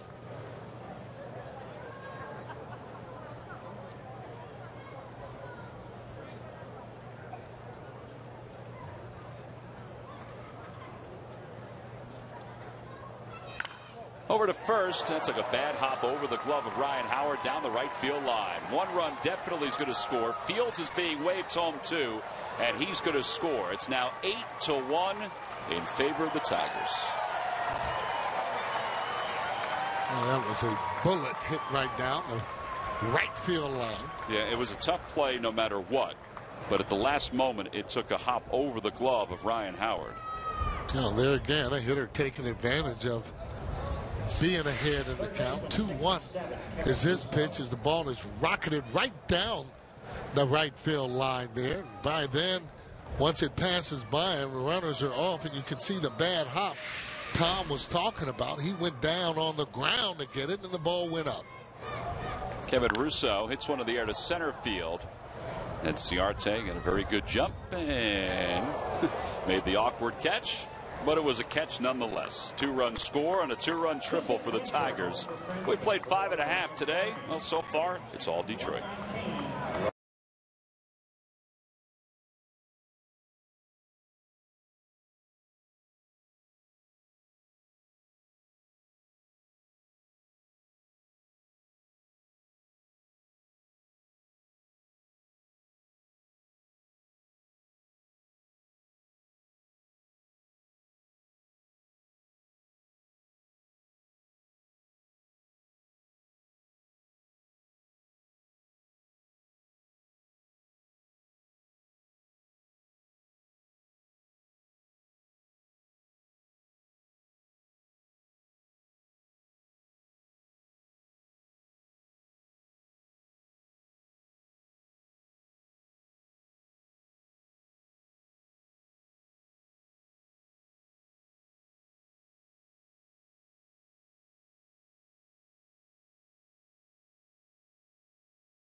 Phillies baseball is brought to you by Citizens Bank, where good banking is good citizenship. Isn't it time you experience good banking?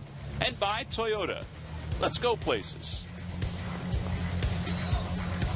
Well, it's a beautiful day to enjoy the sunshine here in Clearwater. It's been popping out from time to time.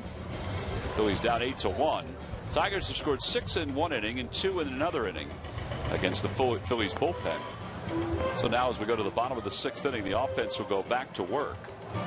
And they'll do so against another pitcher for the Tigers.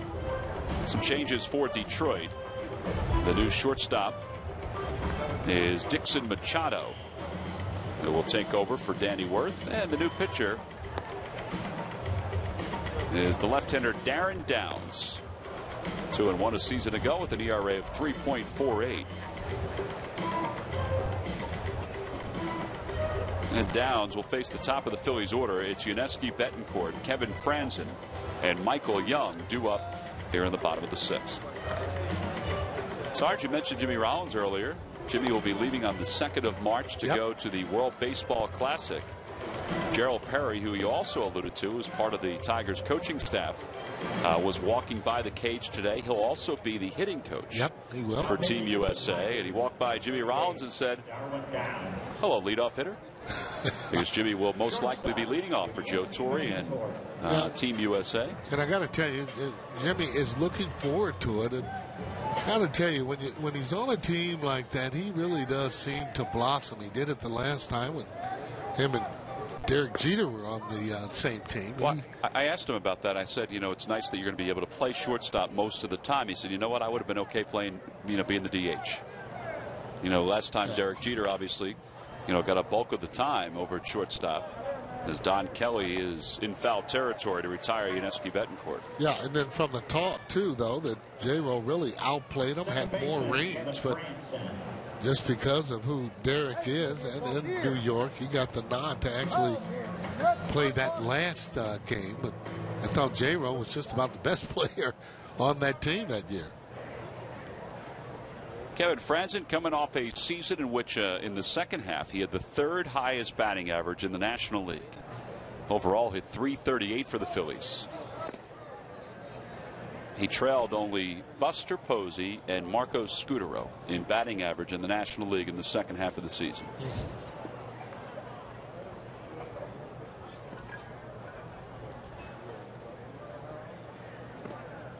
Hit a home run in yesterday's ball game against the Tigers. Okay, they're going to have some tough decisions because, again, Franzen does bring something to the plate, has usually pretty solid, if you will, in terms of staying within himself with pitches. Just like that, he'll take pitches. Well, you're going to need somebody to be able to fill in every now and then and hope that you don't lose too much when a guy like Michael Young isn't playing, J-Ro, whomever it might be.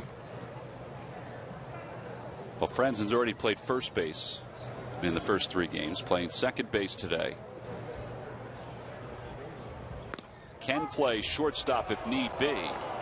He thought that was ball 4. Dan Iasonia thought a little differently. I thought it was ball 4 too. Yeah, but he's been calling that high pitch all day, and that's his game. And I think this year maybe we'll talk about some of the umpires in terms of their strike zone. Take a look at it. Sometimes we've talked about it. They go on sound. Sometimes they don't hear it and it sounds loud, so they call it a strike.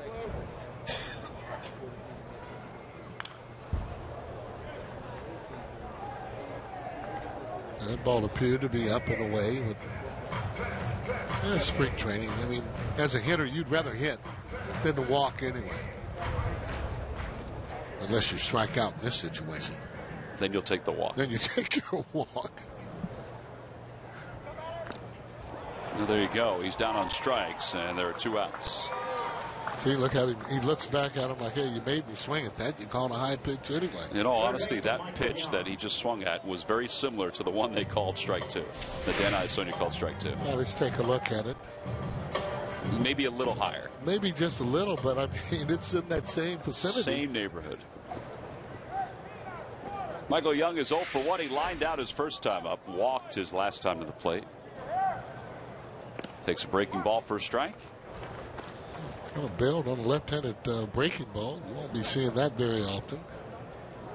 And when he gets hot, once he starts to get rolling here, you'll see some hard line drives. The ball's hit sharply on one hop. And Russo throws out Michael Young. Phillies for the second straight inning.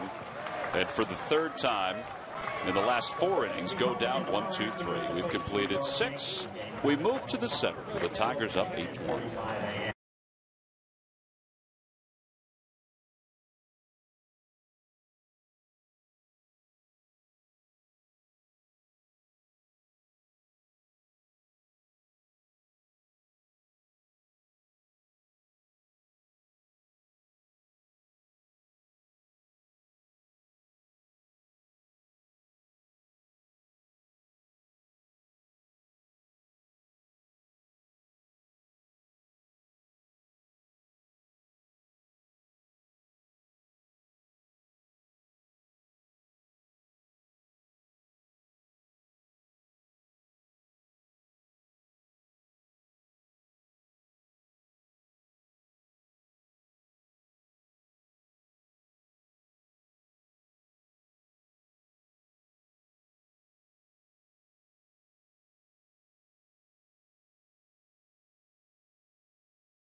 Down 8-1 as we go to the top of the 7th inning here at Bright House Field. Let's check in with Greg Murphy, who's with Michael Stutz. Murph? All right, thank you very much, D-Mac. And it sure was good to see Michael Stutz back out on the mound, pitching for the Philadelphia Phillies. Just what was it like? Because it has been a while since you've had a chance to do that. It has. It was just fairly comfortable for not being out there for 10 months. But there's still some things I obviously need to work on. I need to get my nerves under control a little bit. This is the first time I've been nervous in a while out there, so that was good to get that out of the way. But try to build on this for next time. When you're coming off of an injury that really shut down your entire season last year, is spring training? Are you doing anything different than you would do in spring trainings prior, or are you doing the same thing? I'm trying to prepare for the season the same way that I have in the past, and yeah. And at the end of the season, I was healthy, and so that was. I didn't have to come into spring training and try to prove to myself that I was healthy. I have to prove to everyone else that I am, but I knew I was healthy leaving the season, so it was a fairly standard off season as far as that goes, and coming in and getting ready for this season, it was pretty similar to years in the past. That said, you have proven that you can pitch at this level, and there are spots open in this bullpen. How much does that weigh on your mind as you go out and start to work through spring, knowing that you'd like to go north, obviously, when they break? Yeah, this is a goal of probably, eight of the guys or so in this camp that are trying to get those last few spots. And, it's just something you have to show up every day and work as hard as you can and try to put yourself in the best situation possible that, they feel like they can't leave here without you. So that's what I'm trying to do. And hopefully, I can put together a few positive outings, not like this one I put up today, but, hopefully I can start throwing the ball a little better in the next few outings and show them that I should be coming up north of them. All right, well, certainly a positive just seeing you out there as well. Good luck to you the rest of the spring. Mike Stutz, guys, we'll send it back to you. All right, Murph, thank you very much. Don Kelly is the hitter for the Tigers. Cody Ashe comes on to play third base for Michael Young. And Philippe Almont is the new pitcher for the Phillies. And Almont watches Kelly send one to left field. And Darren Ruff still out there, makes his second play of the day. Yeah, there's one away. Freddie Galvis is the new shortstop for the Phillies. Galvis was over at second, and Franzen was at short when they were warming up, and then they flip-flopped just as the inning got underway. So Almont, who will leave to head to Arizona with Team Canada for the World Baseball Classic in his second inning or second game this spring for the Phillies. And facing Argenis Diaz, and he delivers a strike. It's 0-1. Michael Stutz talking about the guys who want to make the club bullpen spots. Well, Almont's certainly one of them. Yeah, the Phillies certainly have a competition going for some of those spots. Now, some of that was alleviated, not a lot, but some of it was with Michael Schwimmer being dealt a couple days ago to the Toronto Blue Jays. In fact, Schwimmer is scheduled to pitch tomorrow for the first time for the Blue Jays.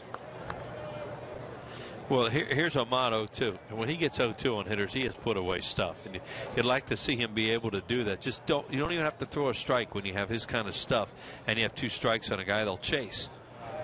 Now, there you go. That pitch was up a little bit, had movement late, and he gets a strikeout for the second out. Yeah, that wasn't a good 2-strike pitch because it was a hanger. It had too much of the plate for 2 strikes. But you can see the hitter is pulling off because he's uncomfortable. Guess we can't reach it. See, it's supposed to be down. It's a hanger. But look where his hips are when he starts to swing. It's really tough to get to that. There's that funky delivery of his at 6'7", 6'8", throws as hard as he does. Right-handed hitters, it's happy feet time up there with him. That ball up and in. It's 1 ball and no strikes. Cabernis is 1 for 3. He singled and scored back in the 5th. In fact, he started that 6-run rally for the Tigers. What'd you guys do to this game? It was unraveling, Wheels.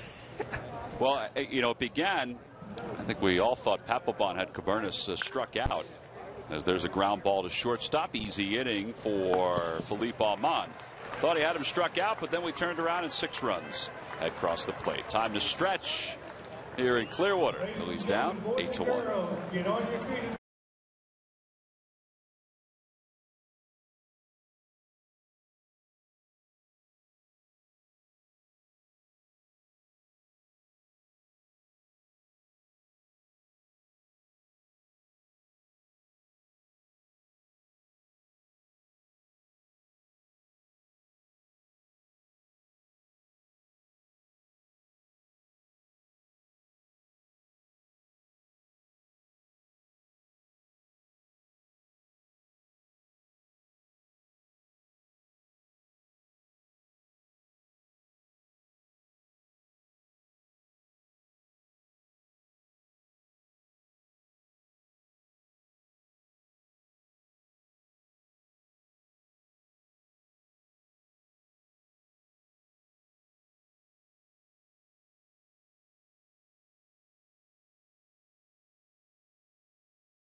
Well, our game summary, Wheels, our first one of the spring, and you can look at the 5th and the 6th, and everything unraveled there for the Phillies. Mentioned they had some power. This is a team with a lot of thunder. Well, Castellanos hit kind of a windblown home run to right center. Miguel Cabrera, that could have hurt somebody. I was going to say, was that a windblown home run? Yeah, Jonathan Papelbon got that one up a little bit with 2 strikes, and oh my, did he jump it. Well, not the kind of day you'd want to wear a dangle cap to keep warm, just for protection, because it's not going to keep you warm. In fact, well, it's going to keep you warm. It's going to be too warm. You don't want that today. Downs will face Ryan Howard. Darren Ruff, those are the first 2 hitters. Ryan is 1 for 1. He had a sacrifice fly his last time up, singled back in the 2nd, so he's 3 for his last 4 with a couple RBIs. They have the overshift on against him. Boy, the Tigers are throwing one lefty after another at the Phillies. That ball is hit sharply, but back toward the right side. It went up, and it got a piece of Machado, the shortstop. That looked like a face shot. Well, maybe just a shoulder. Yeah, he's pointing to his shoulder right now. Yeah, thankfully. It should be the second hit of the day for Ryan Howard, and the fourth in 2 days. That's definitely a hit. Oh, yeah, it's right off the shoulder. Right there, it takes a bad hop, hits him on the shoulder. We showed that thing Cabrera had here last year, which was really nasty.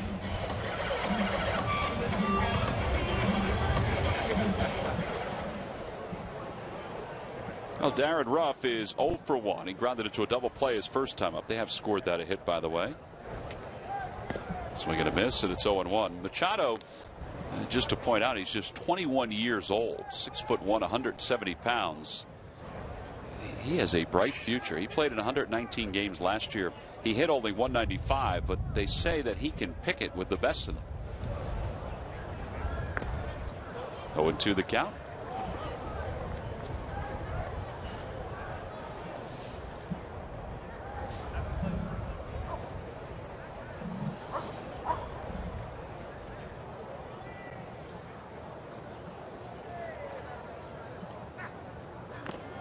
And another strikeout for Downs. One away, runner at first. Let's check in with Greg Murphy, who's with Michael Young. Yeah, I certainly am with one of the new faces, Michael Young, third baseman here for the Phils. And first of all, as you get ready for a new season, you're also kind of adjusting to a new team. So how's it been for you so far? It's been great. It's been exactly the way I thought it'd be. Hit the ground running the second I got here. Guys have been great, and we have a healthy camp so far, and looking forward to a huge year. You know, that's so important as you talk about the health and guys just kind of getting back into their roles. You're in not a new role, but in a recurring role, but back at third base, and I know that's something that you haven't done in recent years. So talk about how you're adjusting back to playing third base. I'm loving it. I mean, it's just a matter of getting reacclimated, but that's basically all hard work. You go out there, take a ton of ground balls, and you get acclimated pretty quickly. So today I felt better than I did the first game. First game I felt better than I did in the inner squad, so I expect that to continue. As you were walking off, I noticed you signed some autographs for these Phillies fans, and these guys back here are talking about the Philadelphia Eagles. We will talk about that, but your connection with the fans obviously has been instantaneous, and that's got to feel good as well. It does. I mean, I'm very, very aware of a great fan base that Philly has, and I played there a few times, and just an incredible place to play baseball. So I'm really excited about it. I can't wait to get up there, and like I said, I mean, we're going to go out there and play hard for them every night. All right, we're excited about it too. Michael, thanks for your time. Guys? All right, Murph, thank you very much. Michael Young, day is done. As the pitch is taken low, 3 balls and 1 strike. You talk to anybody around baseball, whether it be folks with Texas. I talked to DeMarlo Hale, who's the bench coach of the Blue Jays, who was part of Michael Young's coaching staff with the Rangers several years ago. He said, you're not going to find a better guy in this game on so many levels, Wills, not only on the field, but also off the field and just everything else about him. Yeah, that's all you hear, good things about him. And he's obviously been a very, very good player in the American League, and that's just all you can hope he'll carry that over here. He's not a chirpy kind of guy. He seems like when he says something, you ought to listen to him. Fly ball to left field. Castellanos is out there. That makes the catch for the Tigers. 2 away. Ruiz is retired. And back to first goes Ryan Howard, and Dominic Brown will bat for the first time. Well, as he said, playing third base or moving back to third base is just a matter of hard work. And you watch guys during spring camp, whether it be before games start or even when games begin, and he is over there taking a lot of ground balls. Well, one of the best things I think for Michael Young, and he kind of alluded to it before spring training, is he's not going to have to take a lot of gloves out there with him, because with the Rangers he was all over the place. He might play third, short, second, first, might DH, but as a defensive guy, it's kind of nice if you can settle down one position, take all your ground balls at third, and that's it. And that's what he's able to do here. 0-2 the count to Dominic Brown, who fouled that ball off his leg. Dominic hit the game-tying home run in yesterday's ball game for the Phillies.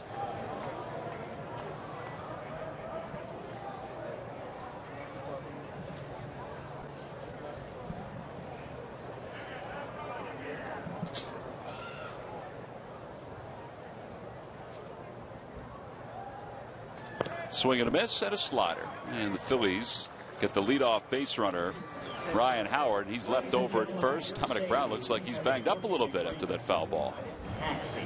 As our official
Phillies baseball is brought to you by the Quality Plus Ford stores.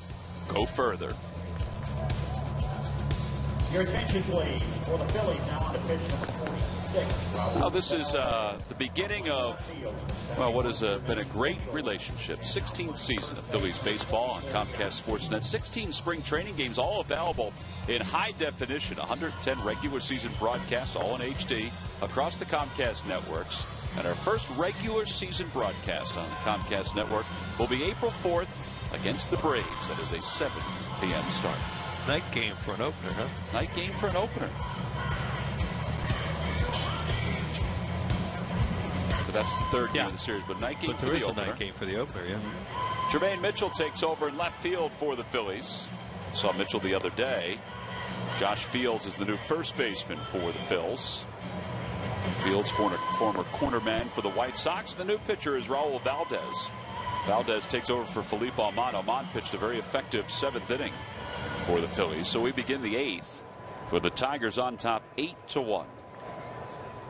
This is the last pitcher the Phillies had scheduled for today, Raul Valdez, but it doesn't mean that it's the final pitcher that they'll use. Valdez, before he was injured last year, was very effective for the Phillies. He and Jeremy Horst, both from the left side, kind of stabilized things out of the bullpen. Castellanos scalds one to right center field. Look at Enciarte. Wow, did he close quickly on that one. He can really run. He'll be an interesting guy to watch all spring because of the fact that he's a Rule 5. So they're going to have to make a decision on him. Here he comes. He was playing him to pull, too. He got a great jump. He's one of those guys you look up and he's already run 3 or 4 steps, which, you know, that's instinct. Well, Casale, who flied out to left his first time up for the second time. He's 0 for 1. Takes away. It's 1-0. We asked Charlie Manuel about the number of left-handers he has in camp.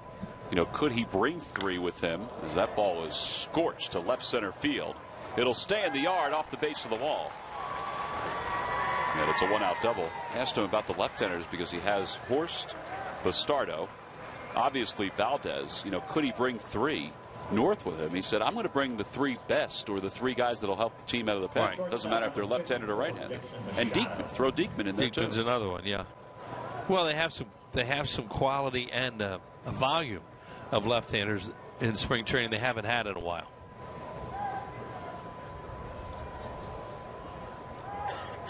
Here's Machado, who last year we said hit 195 for the Flying Tigers of Lakeland. 1 ball, no strikes the count. Phillies will be back here tomorrow, another 1 o'clock start. And they will face the New York Yankees. They lost some homers from that lineup, haven't they? Boy, Curtis Granderson is going to be difficult to replace. Obviously, Alex Rodriguez is out for at least the first half of the season, maybe longer. Swisher hit a lot of homers for them. 1 ball, 1 strike the count to Machado. And there's a liner to left field. Mitchell on the run, dives, and he can't get it. It's going to produce another run for the Tigers. Mitchell took an odd route on that ball. So an RBI double for Machado, and it's now a 9-1 ball game. Yeah, that ball was scalded, but should have been caught.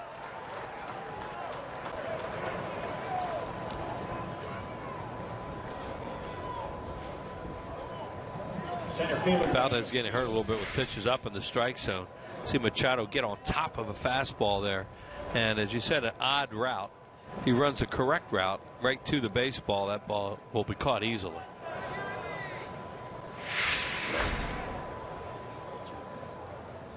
Here's Daniel Fields, who came out to play center field for the Tigers, up for the second time. He walked and scored his last time. Had he take strike 1.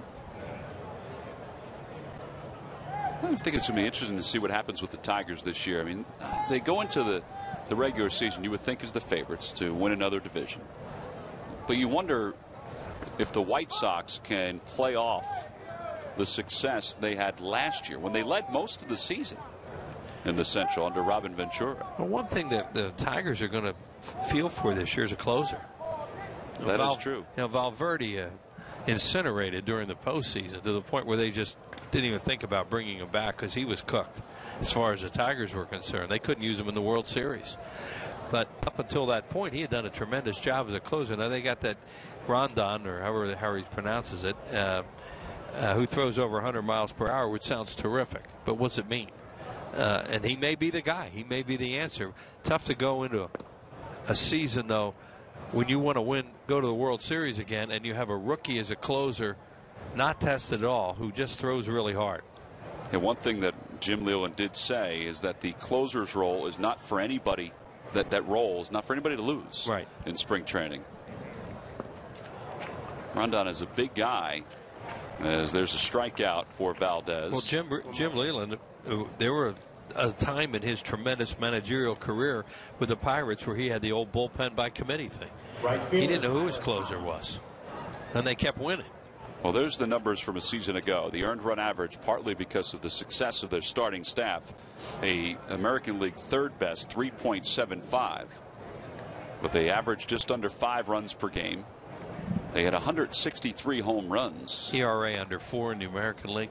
That's really good.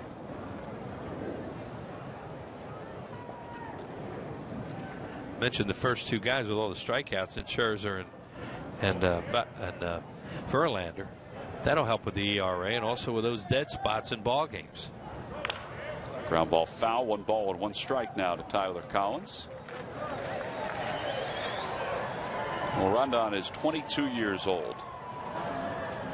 The job is not specifically his, but he's going to be given every opportunity. Yeah, and they say he can really throw hard.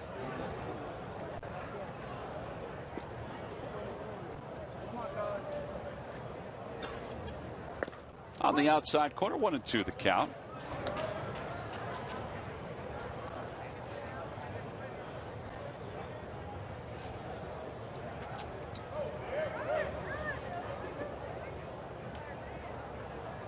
The other pitcher, Sanchez, who we talked about in the opening, real familiar with him. We're Phillies fans from all those years with the Marlins. That Doug Fister, now he's just funky compared to the other two guys at the beginning of at the top of the rotation who could throw so hard and get a lot of strikeouts. Fister is, we watch him on TV and he is really strange looking. A couple of years ago they got him for the Mariners and he was very effective for the Tigers. 2-2 the count to Tyler Collins. Kind of a sinker changeup type of guy is Fister. Very good pitcher. Swing and a miss, and the inning comes to a close. Back-to-back strikeouts for Valdez. He does allow a run on an RBI double by Machado. Middle of the 8th inning, the Tigers 9 and the Phillies 1.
Is presented by Authority of the Phillies and may not be reproduced nor retransmitted in any form, and the accounts and descriptions of this game may not be disseminated without the express written consent of the Phillies. Oh, don't forget, the Phillies will be back here at Bright House Field tomorrow against the New York Yankees. Kyle Kendrick will make his first start of spring training. Hopefully, hoping to pick up where the other 3 starters have left off for the Phillies. Kyle pitched very well in the second half of last season, and he'll get an opportunity today. That's all in good fun there, Wheels, just so you know. Rolling around the berm. That kind of day today. It's a great day to just hang out. Take that, Dad. Take that. Knock you right down, too. It's all about your balance, Wheels. All about your balance. Balance is important. Tigers are up 9-1 as we go to the bottom of the 8th inning. Crowd of more than 6,000 on hand here today.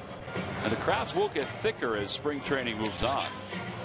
It's a little earlier, of course, because of the World Baseball Classic. Phillies will have 10 different players going on to different teams around the World Baseball Classic. Here's Kenny Falk, another left-hander. And he will face Humberto Quintero, Enciarte. Last year in the minor leagues, you see Falk's numbers, an ERA of 4.53.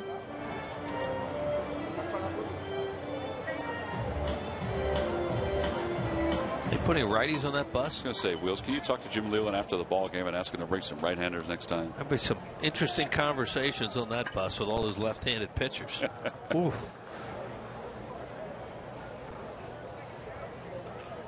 Quintero takes a strike. It's 0-1. Falk is a 25-year-old from Kennesaw State University. That's in Georgia, Wheels.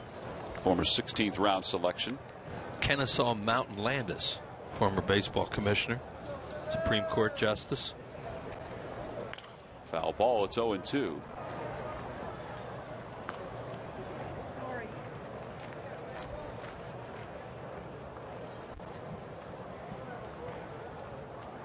There's another left-hander and a right-hander. Finally a right-hander warming up in the bullpen. That's Luis Marte. The other lefty is Jordan John. Shallow right field. And the catch is made. So 1 away. Quintero's retired. And here's Ender Enciarte. Center fielder Ender Enciarte. Now, one of the big things about Enciarte is whether he can hit on the major league level. Everybody feels like he is a major league defensive specialist out in the outfield. Now, can he swing the bat? The Phillies, they selected him in the Rule 5 draft this past off season. Yeah, the guy's out of A-ball. Yeah, last year with Visalia and with South Bend, both single-A affiliates of the Arizona Diamondbacks, he had .307 with 2 home runs and 47 runs batted in. He's 22 years old. Well, he doesn't have a big man's grip on the bat, that's for sure. Or a small man. He's down on the end like a lot of guys are. Takes outside, 1 ball and 1 strike. A little bit showing. He has stolen 111 bases, including 46 last year. Was caught 12 times. Outside, and it's 2-1. Well, that's another thing. If he gets on base in spring training, they'll probably let him go and see if he can steal bags or not at this level.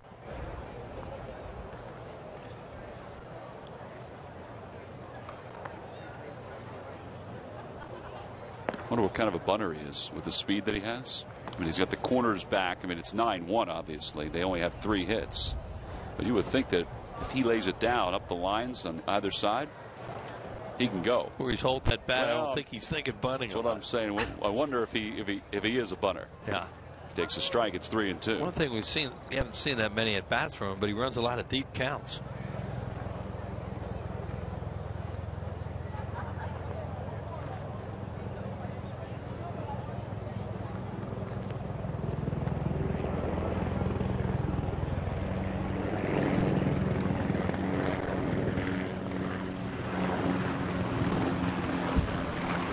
Stays alive. Freddie Galvis is on deck for the Phillies. He's been in the game playing shortstop. There's Freddie.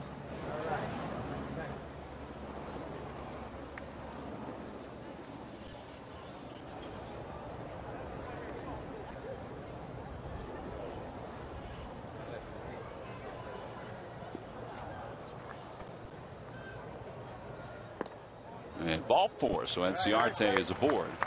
Well, that's an idea of the strike zone. I was looking at his runs scored the other day in the minor leagues. And, you know, he scored 82 runs last year in 127 games. And as we said, 46 stolen bases a year ago. That's pretty good. By the way, mark your calendars now for the first Hatfield Phillies Frank Dollar Dog Nights, Tuesday the 9th and Monday, April 22nd. That's against the Pittsburgh Pirates. Check out Phillies.com. Now, they're not holding him on right now at first base. Right. Well, you don't run in a 9-1 game when you're. Well, you can. You can. Sure, you can. Because you're losing. Did he walk much in the minors? A little bit that he's played. 53 walks last year. On base percentage 376. That's last year. Overall, his career on base percentage is 347. Ball shot through the opposite way, a base hit. And Ciarte will stop at second. A 1-out single for Freddie Galvis. It's only the 4th hit of the day for the Phillies. And it'll bring Kevin Franzen to the plate. Second baseman Kevin Franzen.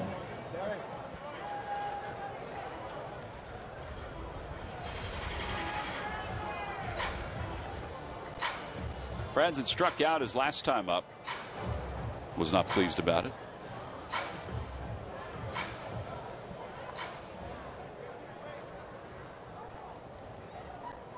Franzen came on for Chase Utley. Chase played the first 4 innings today.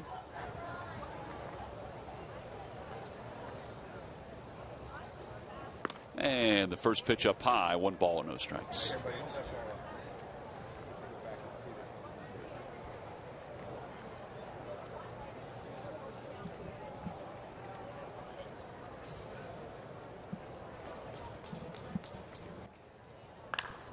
Fly ball left field.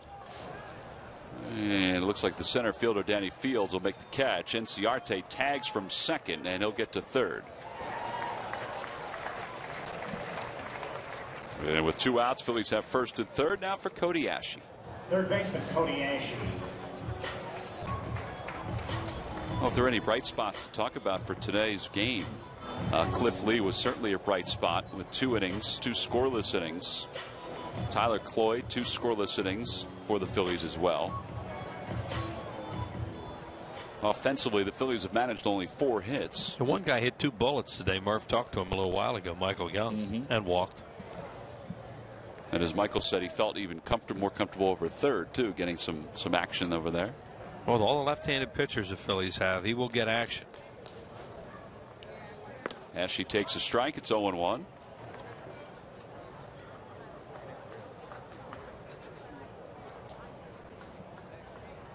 Cody Ashe looks like will start at Lehigh Valley again for the Phillies over third base. I say again because he was in the minor leagues last season, made it up to Double-A. He'll get a chance to play Triple-A this year. And it's 0-2.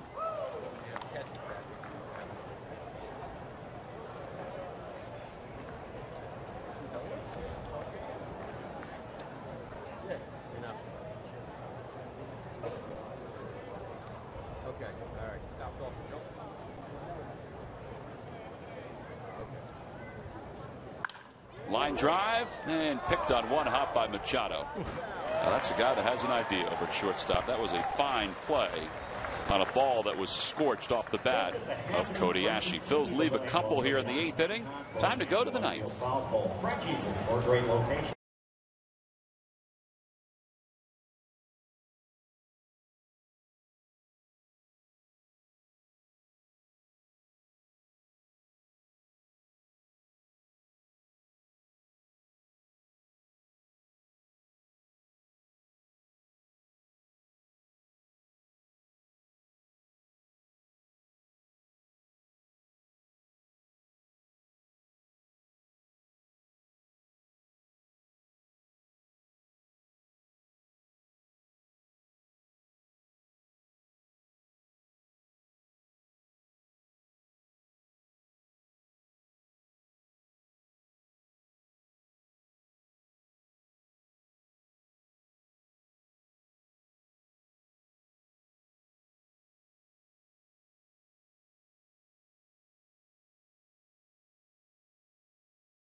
Monday, April 8th, when the Phillies take on the New York Mets, the start of a 3-game series. All fans 15 and over come to the ballpark will receive the free opening week T-shirt, compliments of McDonald's. It's a great giveaway. The Phillies have had this giveaway in different colors over the last handful of years. You can add to your collection by going to Phillies.com. Third baseman Kevin Russo. I think every Phillies shirt you can possibly get. Well, no, there's a lot more. 1, 2, 3, 4. Counting the kids. 5, 6. I mean, there's just about every style you want, Wheels. It's a wide variety. Wide variety. Yep. Absolutely. Not all red, too. The gentleman who's down in the first row has that sort of charcoal-looking T-shirt. Terrific shop right here at this ballpark, too. Everybody knows about the Majestic store at home. They do a great job here. Robin Warner and her staff.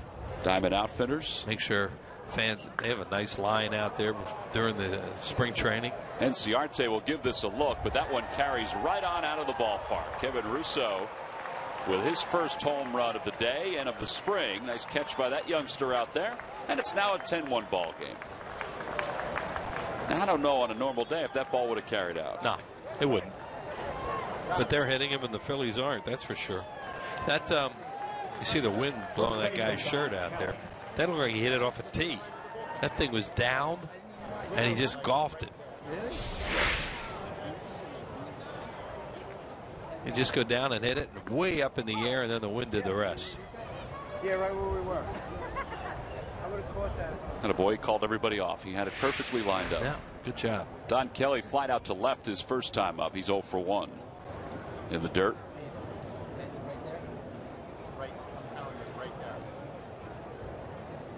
Kelly will be followed by Argenis Diaz, who's in the on-deck circle.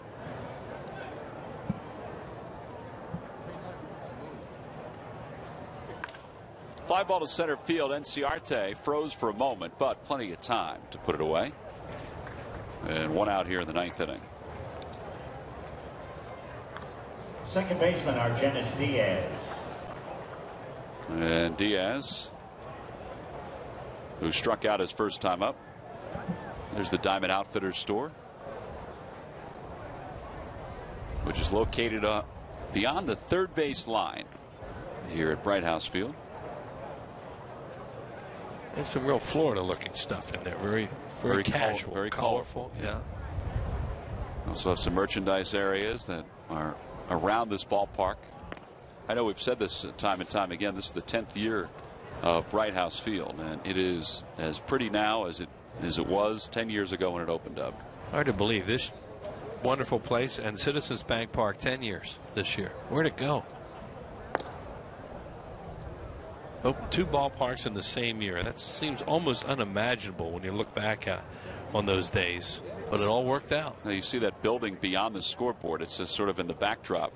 That's the new weight room and facility that's out at the Carpenter Complex. It's an amazing place. Yeah, you go in there, that'd be something that a college coach recruiting football players would like to take in and say, this is our weight room, guys. Would you like to come play here? It is just remarkable, that building. In our upcoming telecast, Greg Murphy's going to give us a look of that new place. I got a tour one of the first days we were here from Opie Cheek, who's a longtime ground crew guy here. Groundskeeper of the year. Great. Does a tremendous job. Well, I thought, boy, what a great guy to get a tour from. James McCann is up for the first time for the Tigers. Tigers lead at 10-1 here in the top of the 9th inning. Grounder toward third. Ashe backed up on it just a little bit. And McCann is aboard. That'll be an E5.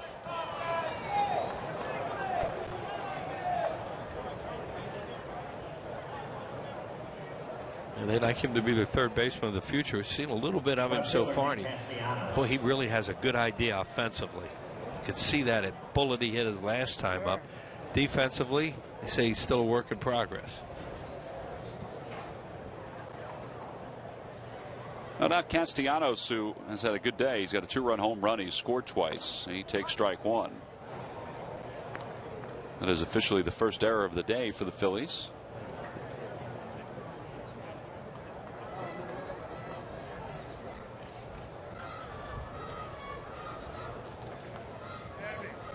Inside, 1-1.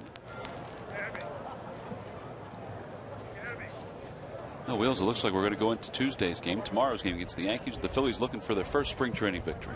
Hungry for one. They have a tie, though.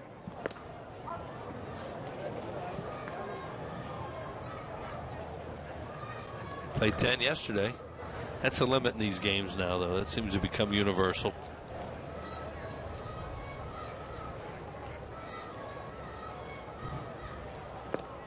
Inside, 2-2.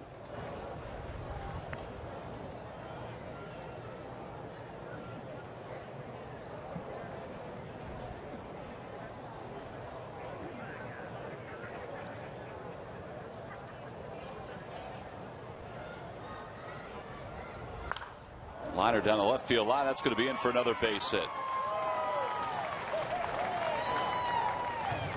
It's 2 hits now for Castellanos in this ballgame to go along with 2 runs and 2 RBIs.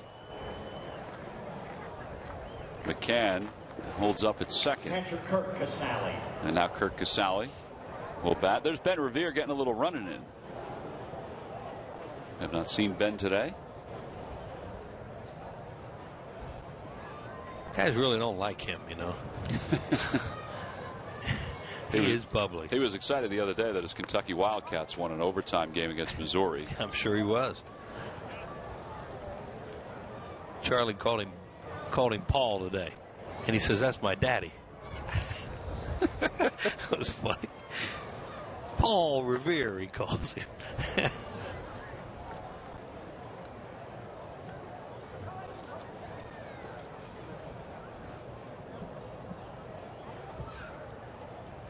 I wonder if he'll get a chance to bat it all in the bottom of the 9th inning. If that's why he's running out there. It's kind of late in the day. Love of the game.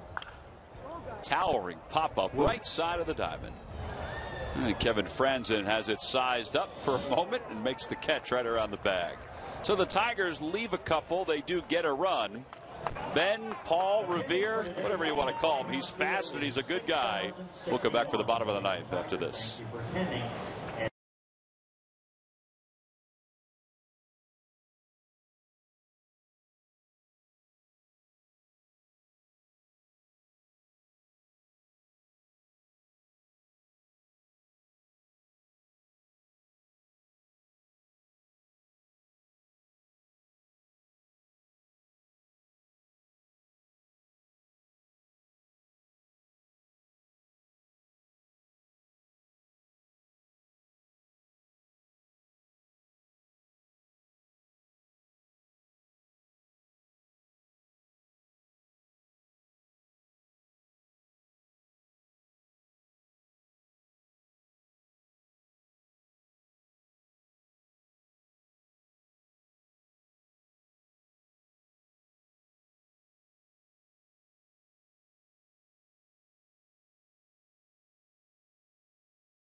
Get all the news that Philly fans need to know on Sports Night every night at 6 and 10 only on Comcast Sportsnet. Now we go to the bottom of the 9th inning here in Clearwater. Tigers on top 10-1. Phillies will have Fields, Jermaine Mitchell. They're going to bat in this inning. Boy, what a comfortable day, huh, Wheels? Just to hang out and watch ball games. Nice, yeah. A lot of times the sun can be a little bit tough on some of the fans. They have to stay out of it. But today, more or less overcast. A lot of Tiger fans here. There are a lot of Tiger fans that live from the Midwest who have settled down here on the west coast of Florida. When I first started working for the Phillies and did games at Jack Russell, Minnesota and Detroit used to sound like home games for them. And I wondered why. And they explained, well, Route 75 comes right down through the Midwest to the west coast of Florida. So a lot of Midwest people have settled down. Whereas on the East Coast, obviously 95. And Lakeland is, well, I'll let you tell people how far it is because it's not as far driving wise for me as it is for you. Yeah. Lakeland is from here, you want to say an hour and 20 to an hour and a half. All right. Somewhere That's in that fair. area. Now, if you're driving, there's no telling what that could be. Depends on the traffic and the construction more than anything else. Well, I-4 is a little better than it used to be. It was only under construction for about 35 years.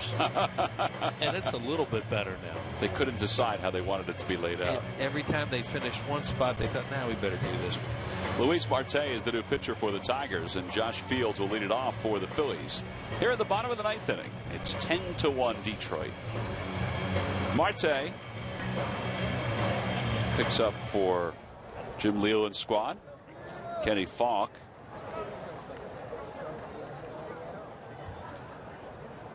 Was the last pitcher for Detroit. The first pitch is taken up high, and it's 1 ball and no strikes. Tigers have not used everybody that they have in their bullpen. They still have some guys left. As you see Fields' numbers last year with the Isotopes. And he lines one through the hole. Left side, a base hit. Fields a big-time prospect at one time. And it just didn't work out. Was a third baseman for the Chicago White Sox.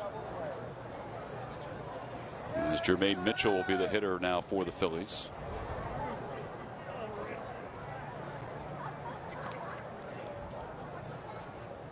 Mitchell came out to play left field for Darren Ruff. Left fielder Jermaine Mitchell. He is out of the University of North Carolina at Greensboro. The 28-year-old last year was in the A's organization. Hit .252 with 6 home runs and 38 runs batted in. In fact, he began his time with the A's back in 2006 and has been with them ever since. Now 27 years old. I guess he'll be 28 when the start of the season begins.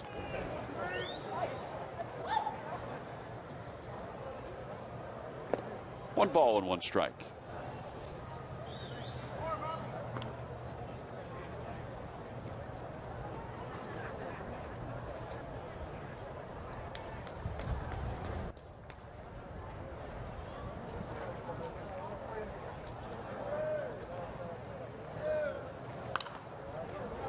Pop that foul just to our left and out of play. It's 1 ball and 2 strikes. Lance Nix has come out of the on-deck circle, and he'll pinch hit for the Phillies. He'll be in the DH role, which Carlos Ruiz had for most of the day.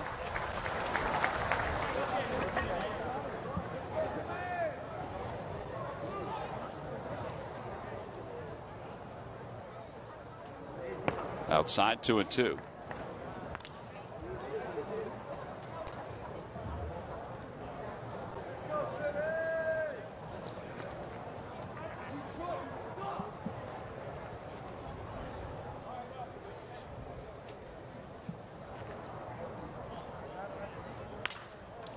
That is a foul ball. Tom Hallion, the first base umpire, made that call.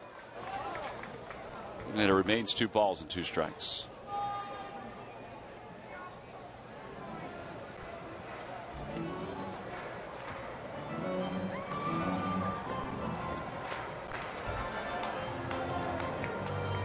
Figure the Tigers, the White Sox, and possibly the Royals will battle for that top spot. I say the Royals because every year you anticipate that those young players will find their way into a pennant race.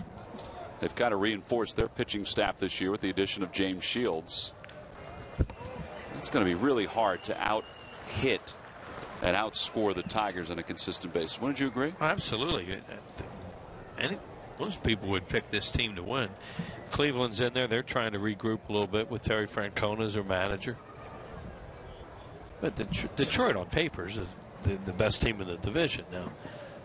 We all know how that can turn out sometimes. Swing and a miss, and Mitchell is the first out here in the 9th inning. Minnesota used to be a team you would look at to have a chance to win.